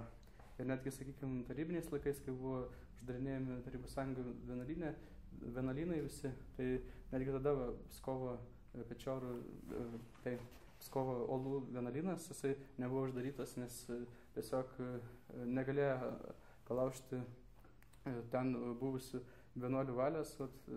Ir yra netgi pasakojimai, kaip vienuolyno abatas, jisai gavęs iš komisijos religiniais klausimais bolševikinės raštą apie tai, kad vienuolynas uždaromas, jį įmetė į laužą ir sakė, mes geriau mirsim, negu uždarysim vienuolyną ir viskas.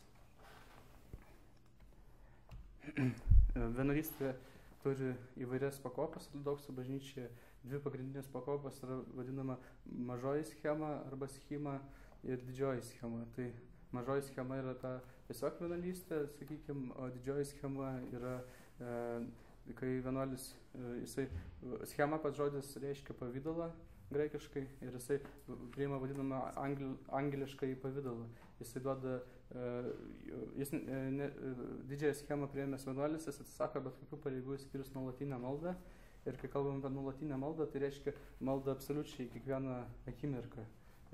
Tai ir jis nepalieka dažniausiai vienuolyno teritorijos ir dažnai tokie žmonės laikosi vienos vietos, kaip jie sako, bus jų kapas ir jie tokiais apdarais, kaip čia pavaizduota, ypatingais rengiasi.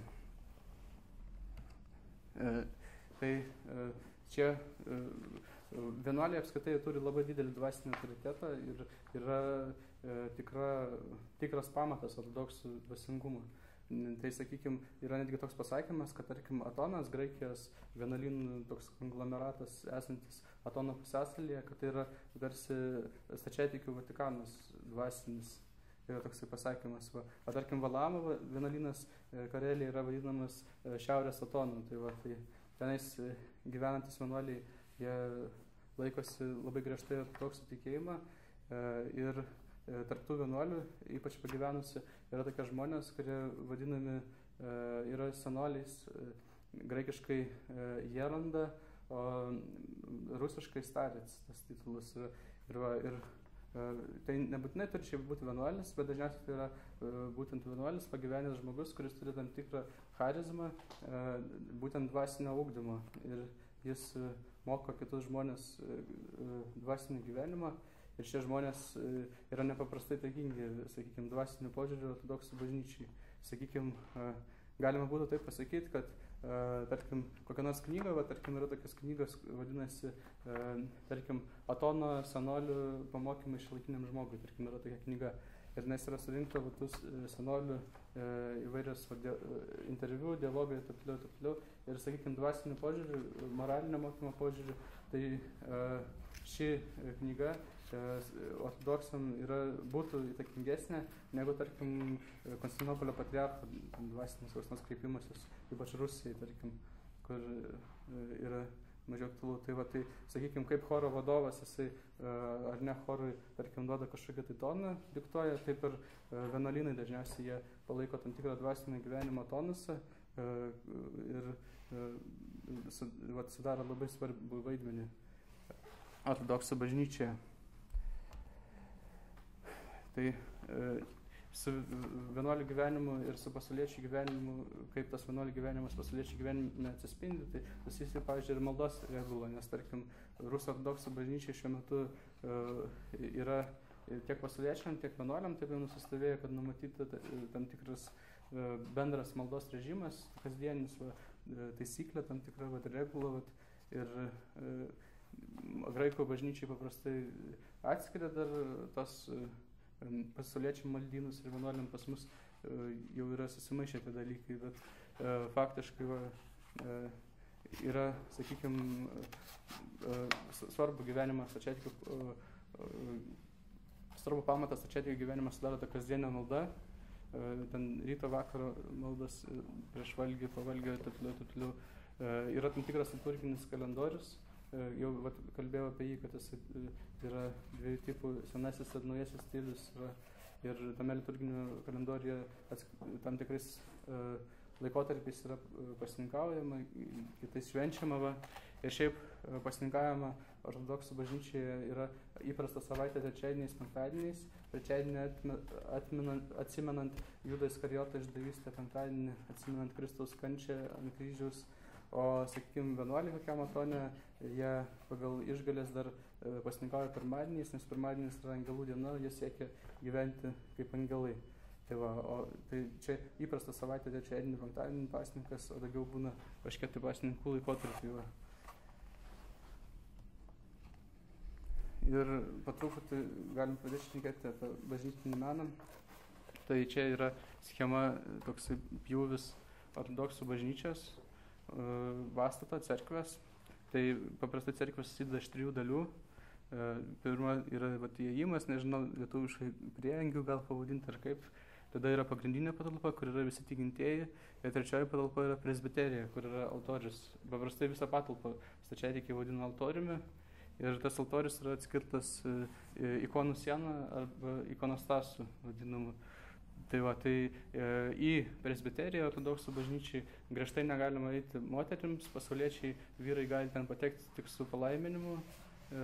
Ir, sakykime, išimtis moterim yra tik tais kartais daromas vienuolynuose, kur yra nekaltos vienuolės ir nėra galimybės pririnkti vyrų, kurie rūpintųsi altoriaus patalpa. Ir tada kartais laimina kunigas, kad nekalta vienuolė ten kažką tvarkytų, sakykime. O pagrindiniai patalpoje yra visi tikintieji. Ikonostasija yra tam tikri vartai, kurie skirtingais liturgijos momentais yra atidaromi, uždaromi. O ta pirma patalpa, tasai įėjimas, prieangis, nežinau kaip pavadinti, tai jisai anksčiau turėjo svarbesnę funkciją negu dabar. Anksčiau, tarkim, žmogus padaręs sunkią nuodėmę galėjo gauti tokį dalyką, kuris vadinasi epitimija, tai laikiną atskirimą nuo bažnyčios. Pavyzdžiui, iš kokio nužudymą, nes aš dabar tiksliai neatsimenu kiek metų, bet tarkim, kokius 7 metus, tarkim, paduoda po išpažinties kunigas už nužudymą, bet tai reiškia, kad 7 metus negali priimti komunijos ir nusidėjėliai, kurie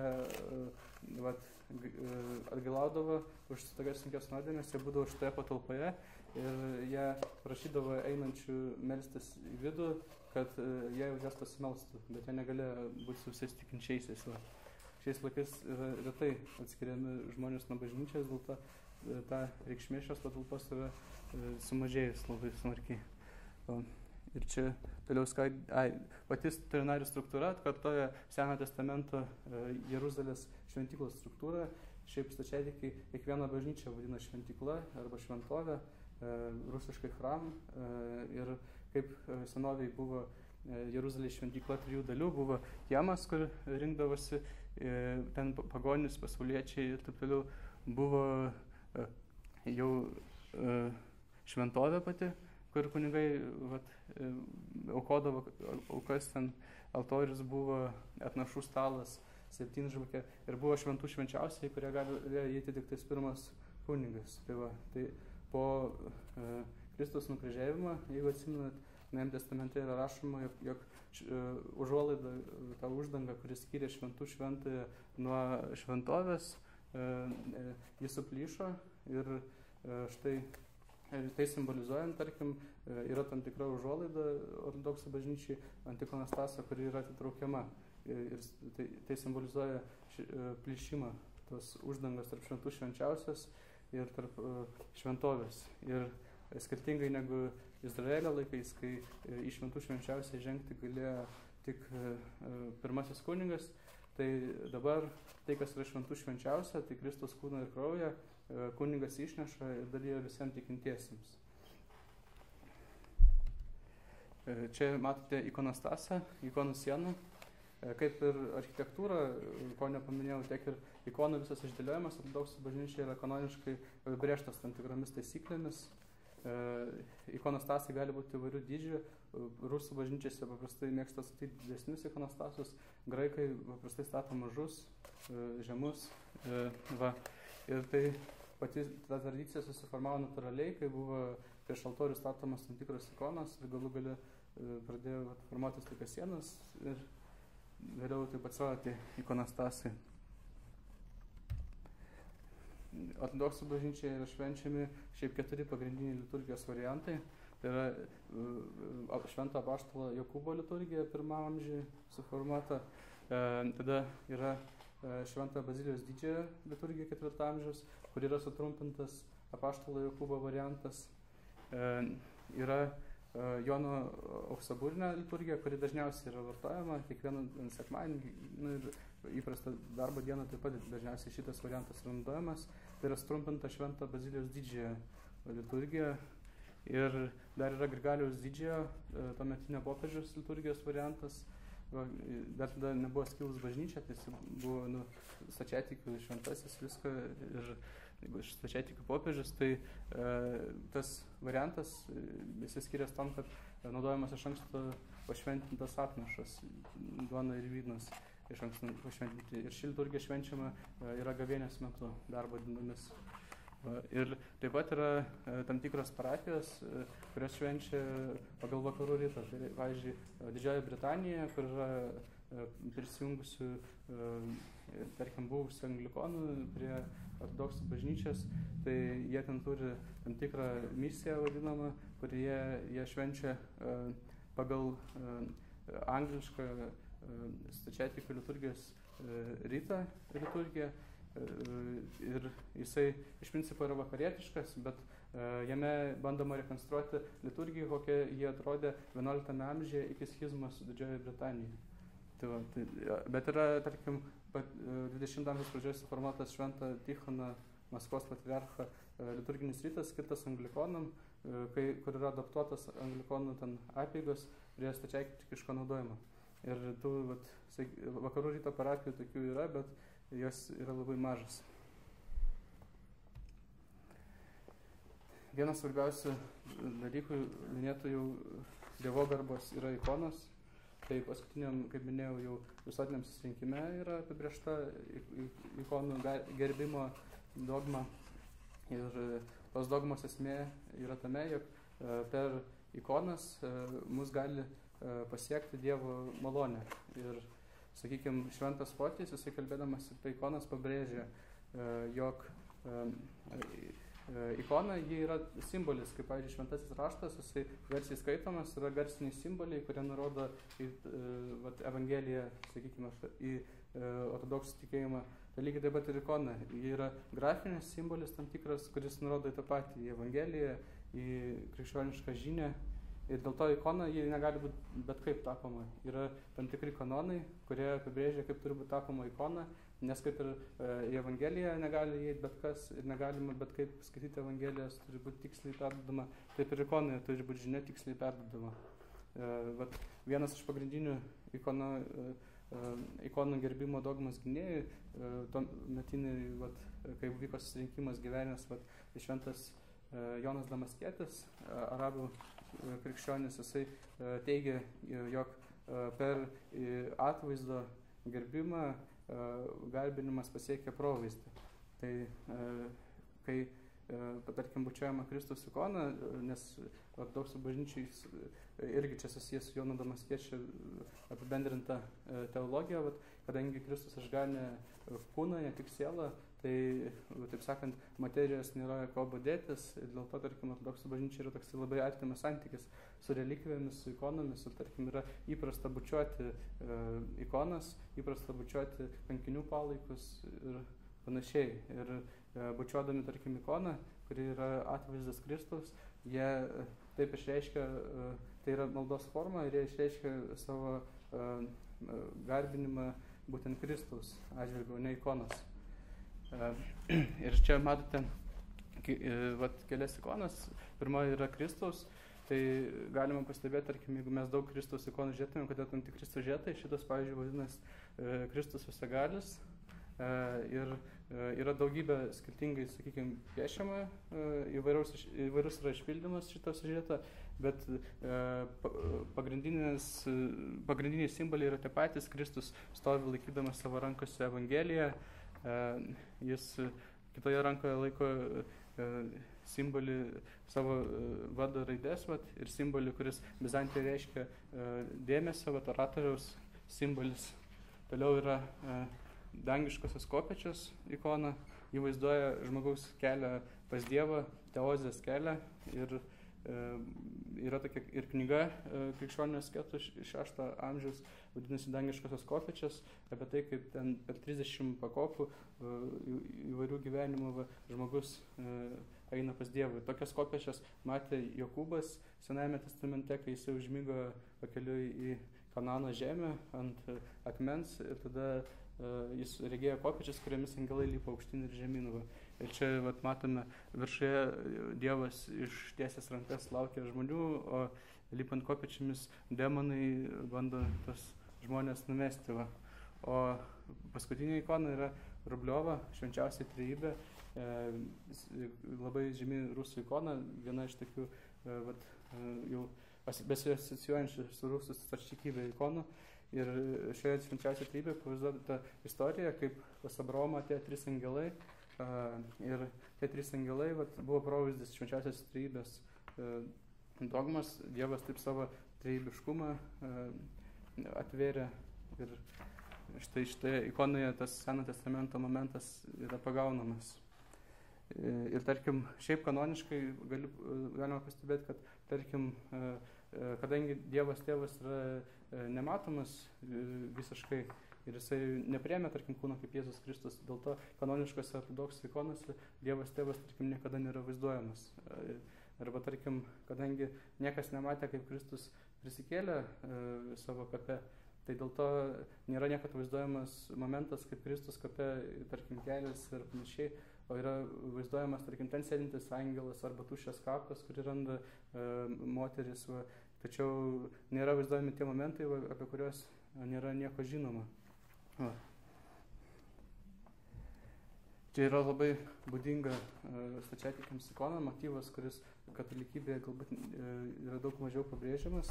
Graikiškai vadinasi metamorfosis, lietuviškai atsimainimas, tai yra Jėzus Kristus atsimainimas Taboro kalne, kai su apaštalas išlipęs, jisai apreiškė jiems savo dieviškumą. Ir ši šviesa, kuri čia pavaizduota, yra pagal stačiatikų teologiją nesukurta Dievo malonė arba energijos, kurios yra regimas šventųjų kaip Dievas. Tai jos ir yra dieviškos, ir žemiškam savo gyvenime šventieji jie būtent regi Dievo šviesos šitų pavidalų. Tai dėl to, kad šis klausimas malonės, ar ji yra sukurta ar nesukurta, vienu momentu buvo svarbus graikų bažnyčios klausimas, dogminis, toksai diskutuojamas. Tai dėl to po 14 amžiaus, tarkim, labai daug ikonų pasirodo su Jėzus Kristus Taboro kalne atsimainimu, kuris vaizduoja Kristus, kaip apreiškia savo dieviškumą. Ši ikona yra Kristus prisikėlimo, ji vaizduoja, kaip Kristus įveikia savo mirtimi mirtį, ir jis traukia štai iš kapo Adomą, ir, sakykime, irgi savo siužetais, savo vaizdavimo būdu, tai yra tokia labai stačiatikių kultūros individuali ikona. Ši ikona vaizduoja Kristų kaip vyskupą, nes pasak Šventojo rašto jis yra pirmasis kunigas, kaip parašyta Melchizedeko būdu, ir jis yra ortodoksų bažnyčios galva, būtent tasai monarchas nežemiškas, kuris yra visos bažnyčios vadovas. Ir dėl to ikonose šio siužeto jis vaizduojamas kaip aukščiausiasis kunigas, kaip vyskupas. Ortodoksai taip pat naudoja kryžius neįprastus vakarams. Taip pat pirmas ir dažniausiai Lietuvos tinkamas kryžius yra aštuongalis rusų kryžius. Lentelė viršuje vaizduoja užrašą ant Jėzus Kristus kryžio, Jėzus Kristus žydų karalius, užrašas, kuris buvo užrašytas nuosprendis, pagal kurį buvo nukryžiuotas Kristus. Jis buvo užrašytas 3 kalbomis: hebrajų, graikų ir lotynų. o apatinė lentelė yra ta, prie kurios buvo prikaltos Kristaus kojos, o jos pakreipimas simbolizuoja tą atgailą, kurią atliko gerasis plėšikas, nes kartu su Kristumi buvo nukryžiuoti dar 2 plėšikai ir vienas iš plėšikų pasakė, atmink mane viešpaties savoje karalystėje. Ir Kristus priėmė jo atgailą ir pasakė, kad jisai bus pirmas dangaus karalystėje.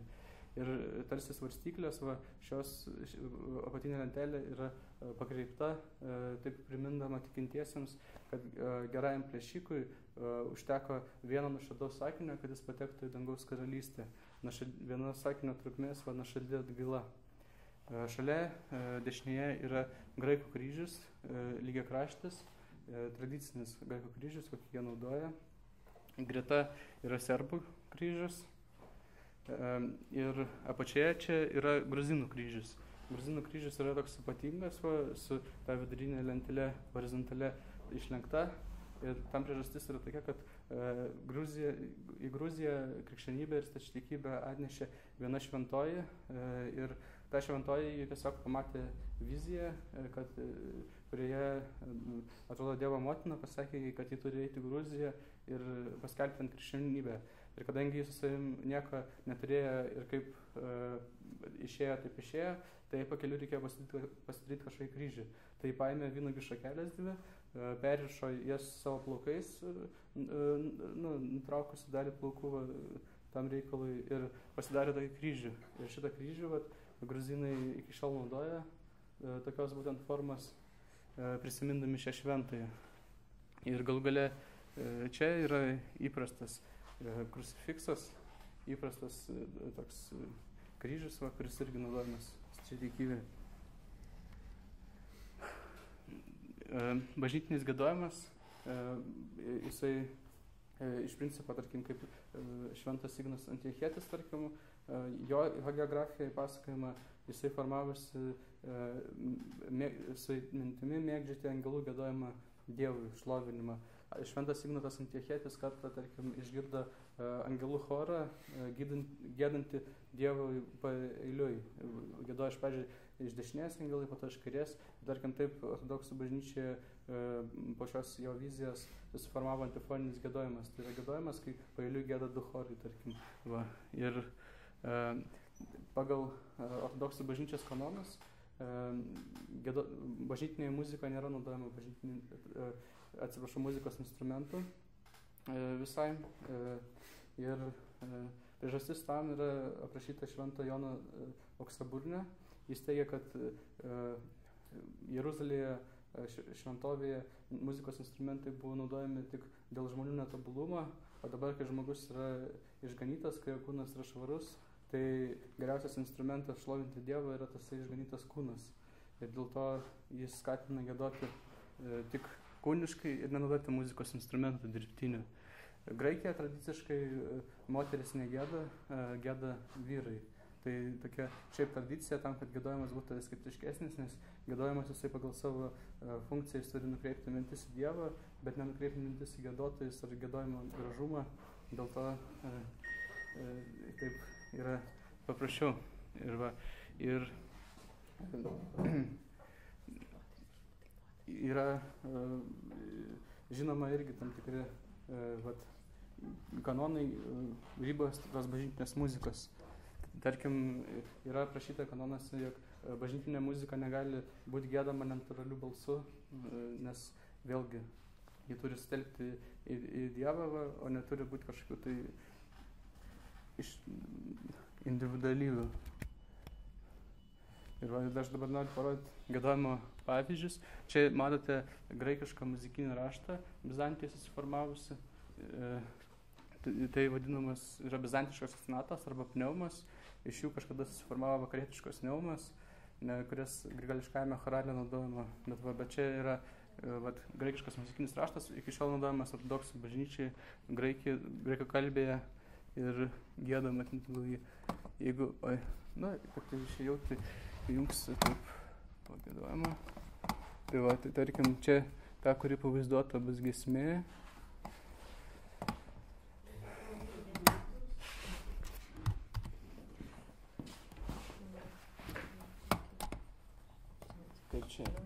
laikyti šitą.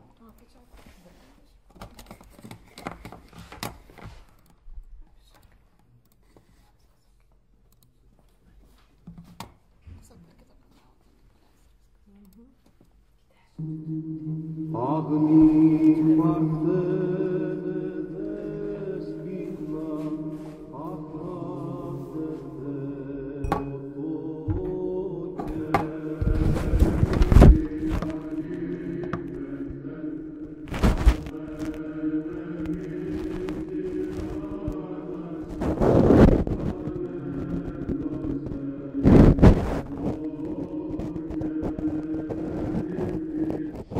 Čia yra graikų bažnyčioje naudojamas giedojimas ir išskirtinis, sakykime, bruožas jo yra, jis žinoma yra vienbalsis, kaip girdėt, ir yra naudojamas sisonas. Reiškia, jūs girdėt fone vis laik buvo kažkokia nata, kurią laiko choras būna, kartais net be jokių žodžių, tiesiog laiko vieną natą, o kiti giedant viršaus. Tai vat, tai ši nata viena simbolizuoja giedojime visada trykštančią, nesukurtą Dievo malonę ir jo buvimą čia žemėje, o vienbalsiškumas simbolizuoja bažnyčios vienovę. Ir dėl to graikai niekada negėda daugiabalsiškai, nes tai simbolizuoja tą, kaip Ignatas Antiochietis rašo, tą bažnyčios giedama vienovėje meilės esmė. Iš graikiškosios tradicijos susiformavo senoji rusų tradicija, kuri dabar jau nėra plačiai naudojama. Čia yra senasis rusų muzikinis raštas, iki Petro I laikų naudotas, o dabar naudojamas tik atskirose parapijose, atskirose vienuolynuose, tarkim Valamo vienuolyne yra pavaldy giedama.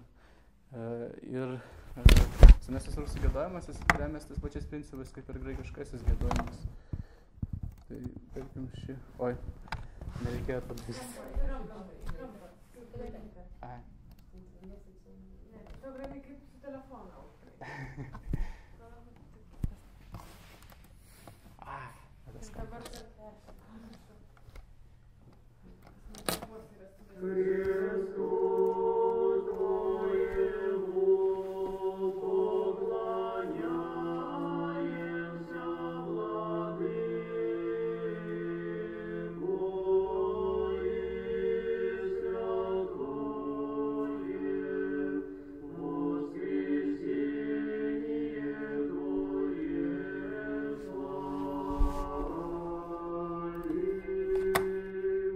Čia giedoja Valamo vienuolyno brolių choras, tačiau nuėję į tipinę ortodoksų bažnyčią, greičiau išgirsite jau rusų, išgirsite jau po Petro I reformos įvestą vakarietiškas labiau tradicijos giedojimą, kuris, tarkim, skamba taip.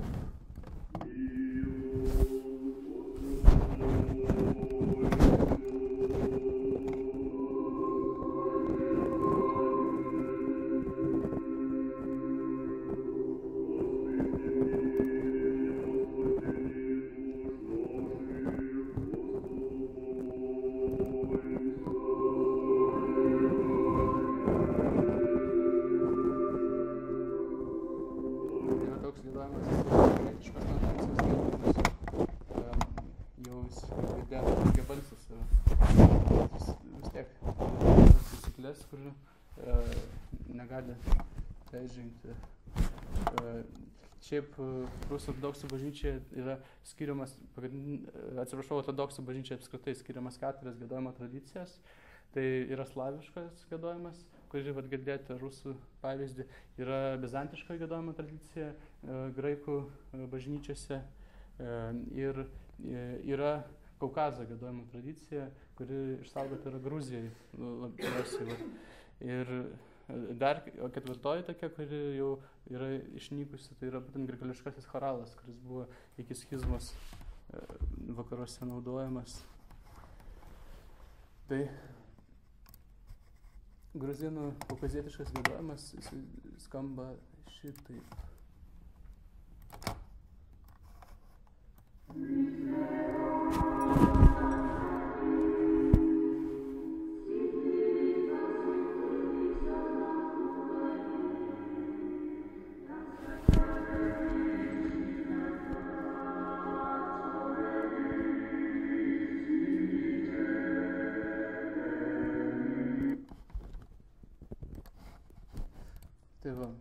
argumentai, tie visi klausimai, kuriuos norėjau paliesti. Apibendrinti galima būtų, kad ortodoksija, kaip gal įsiminėt, reiškia graikiškai tikrąjį tikėjimą ir to tikėjimo šaltiniai yra 2 šventoji tradicija ir šventasis raštas. Šventoji tradicija, stačiatikybė yra pagrindinė, kadangi apeliuojama tikrąjį tikėjimą, tai šventoji tradicija yra pagrindinė samprata, kuris suvokiama kaip šventosios dvasios žemiškasis gyvenimas. Ortodoksų bažnyčia struktūriškai yra bažnyčių autokefalinių šeima. Aukščiausia galia priklauso tikinčiųjų atžvilgių vietiniam vyskupui, kuris savo vyskupijai viduje pats ir tvarkosi, į jo vidaus reikalus negali kištis kiti hierarchai. Ji turi hierarchiją bažnyčia, kuri neturi žemiškosios monarchijos. Ir valstybės bei bažnyčios santykiai yra tvarkomi pagal simfonijos principą. Tai va. Ačiū Jums uždėmesi labai. Ir jeigu yra kokių klausimų, galite užduoti dar, bet jau žiūriu, kad laiko daug, bet jau žiūriu klausimų. Ačiū. Tai ar būtų klausimų dar iš ko nors? Nes būdintis turi būti iki 10. Čia apgavystė, kad jis turi išėti iki 8, tai esat ramūs. Turi klausimų? Kas? Aš juk vieną turiu. Dėl to šventosios trejybės, kaip supratau, kad stačiatikiai, pagal stačiatikių tikėjimą, šventoji dvasia atsiranda tik iš Dievo Tėvo. Romos katalikai, kad iš Dievo Tėvo ir Dievo Sūnaus. Bet, man asmeniškai, kai aš žiūriu, kai aš nelabai tikintis, tai tas skirtumas toks kaip kosmetinis atrodo, bet kaip įsivaizduoju, jo yra kažkokia didesnė esmė, prasmė. Tai kame tas skirtumas, kodėl jis toks svarbus? Sakykime, Šventas Fotis savo knygoje Šventosios dvasios mistagogija jis pateikia vieną iš argumentų tokį, sakykime. Šiaip mes švenčiausią trejybę suvokiam labai ribotai ir mes galim suvokti tik tais pagal santykius, kad tėvas yra bepratis, sūnus yra gimstantis, dvasia yra kylanti. O jeigu mes sakome, kaip katalikai, jog šventoji dvasia kyla iš tėvo ir sūnaus meilės, tai tokiu atveju kyla klausimas, kodėl iš šventosios dvasios ir sūnaus meilės nekyla kas nors, arba iš tėvo ir šventosios dvasios meilės nekyla kas nors. Ir jeigu mes pripažįstame, kad iš tėvo ir sūnaus meilės kyla šventoji dvasia, o iš šventosios dvasios meilės ir kitų asmenų meilės niekas nekyla, tai šventoji dvasia yra to būdu pažeminama, nes ji turi kitokį statusą. O jeigu mes pripažintumėm, kad tarkim iš sūnaus ir šventosios dvasios meilės kyla tėvas, tada atveju mes pažeistumėm tėvo apibrėžimą, nes tėvas yra apibrėžiamas kaip bepradis. Ir, sakykime, toje knygoje minėtoje Šventosios dvasios mistagogija, ji yra išversta į anglų kalbą ir joje yra pateikiama daug tokių argumentų, arba, tarkim, iš karto įtarimą kelia gradualizmas, nes, sakykime, stačiatikybėje tai nėra kažkokio laipsniškumo. Švenčiausia trejybė, jie amžinai, sūnus yra amžinai gimstantis, dvasia yra amžinai kylanti ir viskas vyksta antlaikiškai ir viskas vyksta amžinai, sakykime. O jeigu mes kalbam apie tai, kad kyla iš tėvo gimsta sūnus, o šių dviejų meilės kyla šventoji dvasia, tai tokiu atveju atsiranda tam tikras laipsniškumas, nes kol kaip be sūnaus negali būti šventosios dvasios. Ir tai, sakykime, šitas jau kažkiek tai kelia įtarimą. Žodžiu, ir aš nei esu teologas, nei ką, ir aš neturiu tokio tikslo įrodyti, tarkim, vienaip ar kitaip, bet esmė tame, kad, sakykime, yra argumentai įvairūs, kurie teigia, jog yra ta lygybė pamatinė sulaužoma švenčiausioje trejybėje, jeigu pripažįstame, kad šventa dvasia kyla iš tėvo ir sūnaus. Ir dėl to, nes švenčiausios trejybės dogma, ji rėmėsi, kad vienas Dievas yra trijose asmenyse ir tie trys asmenys yra lygus pagal garbę, vienodi pagal garbę. Ir tik dėl to mes galim sakyti, tai yra vienesnis Dievas ir kad Dievas yra vienas. Nes jeigu jie nebūtų lygus pagal garbę, tada arba kažkas iš jų nebūtų Dievas, arba būtų daugiau negu vienas Dievas. Tai va. Nori lysti teologinius ginčius? Man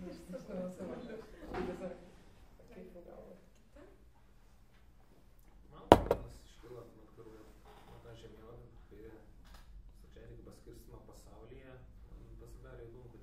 Afrikos yra kažkokia tai. O man sakau, kodėl nėra Pietų Amerika. Pietų Amerikai tai katalikai yra labai populiarūs ir katalikų bažnyčia yra. Ja.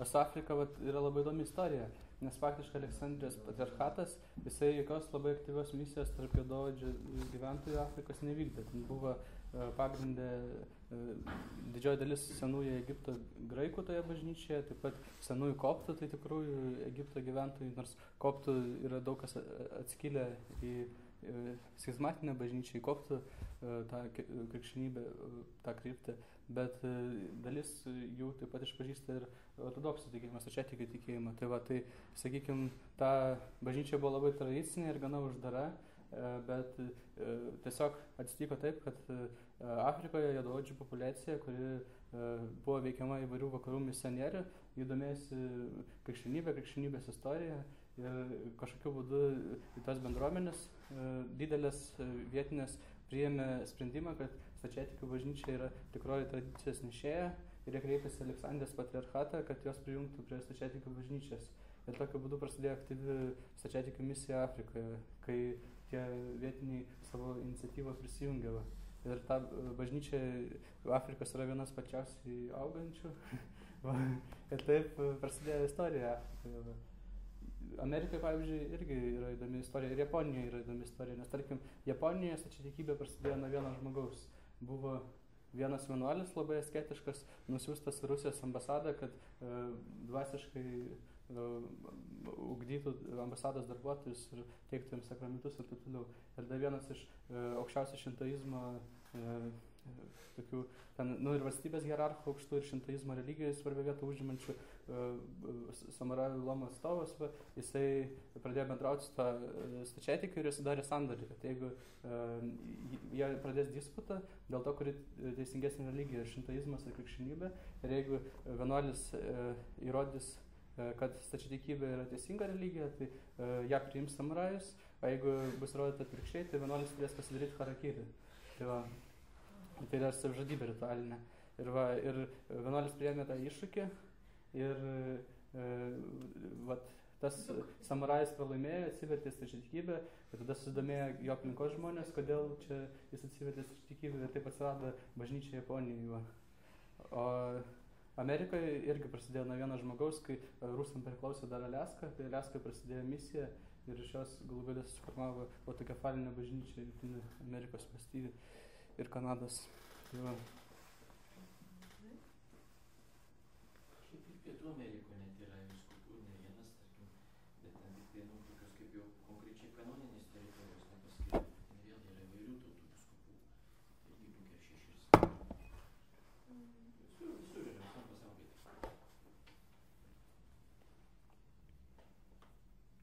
Aš dar turiu paviršutinišką paprastą, tokį pramoginį klausimą. Rūpėjo per visą šitą pristatymą, labai buvo akcentuojami rūbai. Visur, kiekvieną pristatant diakonus, kunigus, kaip kas atrodo, kaip atrodo vieni vienuoliai, kiti, kaip jie rengėsi.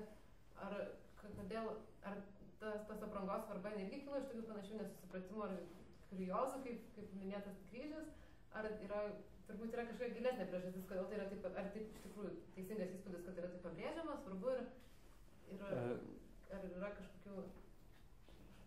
Vienas dalykas, kad aš pabrėžiu tam, kad jeigu jūs vis tiek esate būsimi ar esami politologai ir dažnai tenka tokiam žmonėm bendrauti, jeigu jie žurnalistiką užsiema su įvairiais bažnyčios atstovais ir panašiai, tai vienas dalykas, kad jūs apskritai gatvėje sutikę kunigą ar norėdami užkalbinti kunigą, žinotumėt, kaip jis atrodo ir panašiai. Va.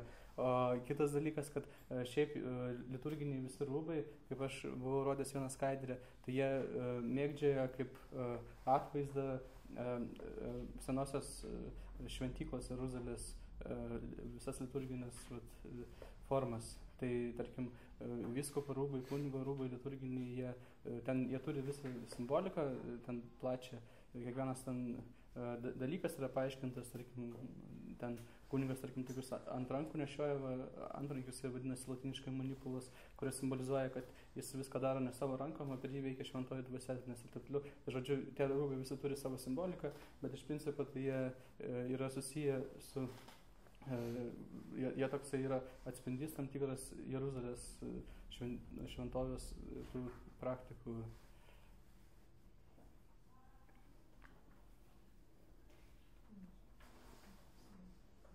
Tai viskas? Tikrai, tai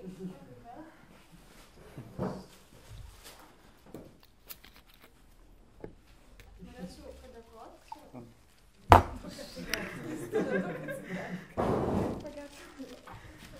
Labai ačiū, kad atėjot, kad papasakot man labai nuodugniai ir labai išsamiai. Tai labai ačiū, kad čia numeriai mūsų naujausi ir naujausi ir dovanė. Ačiū.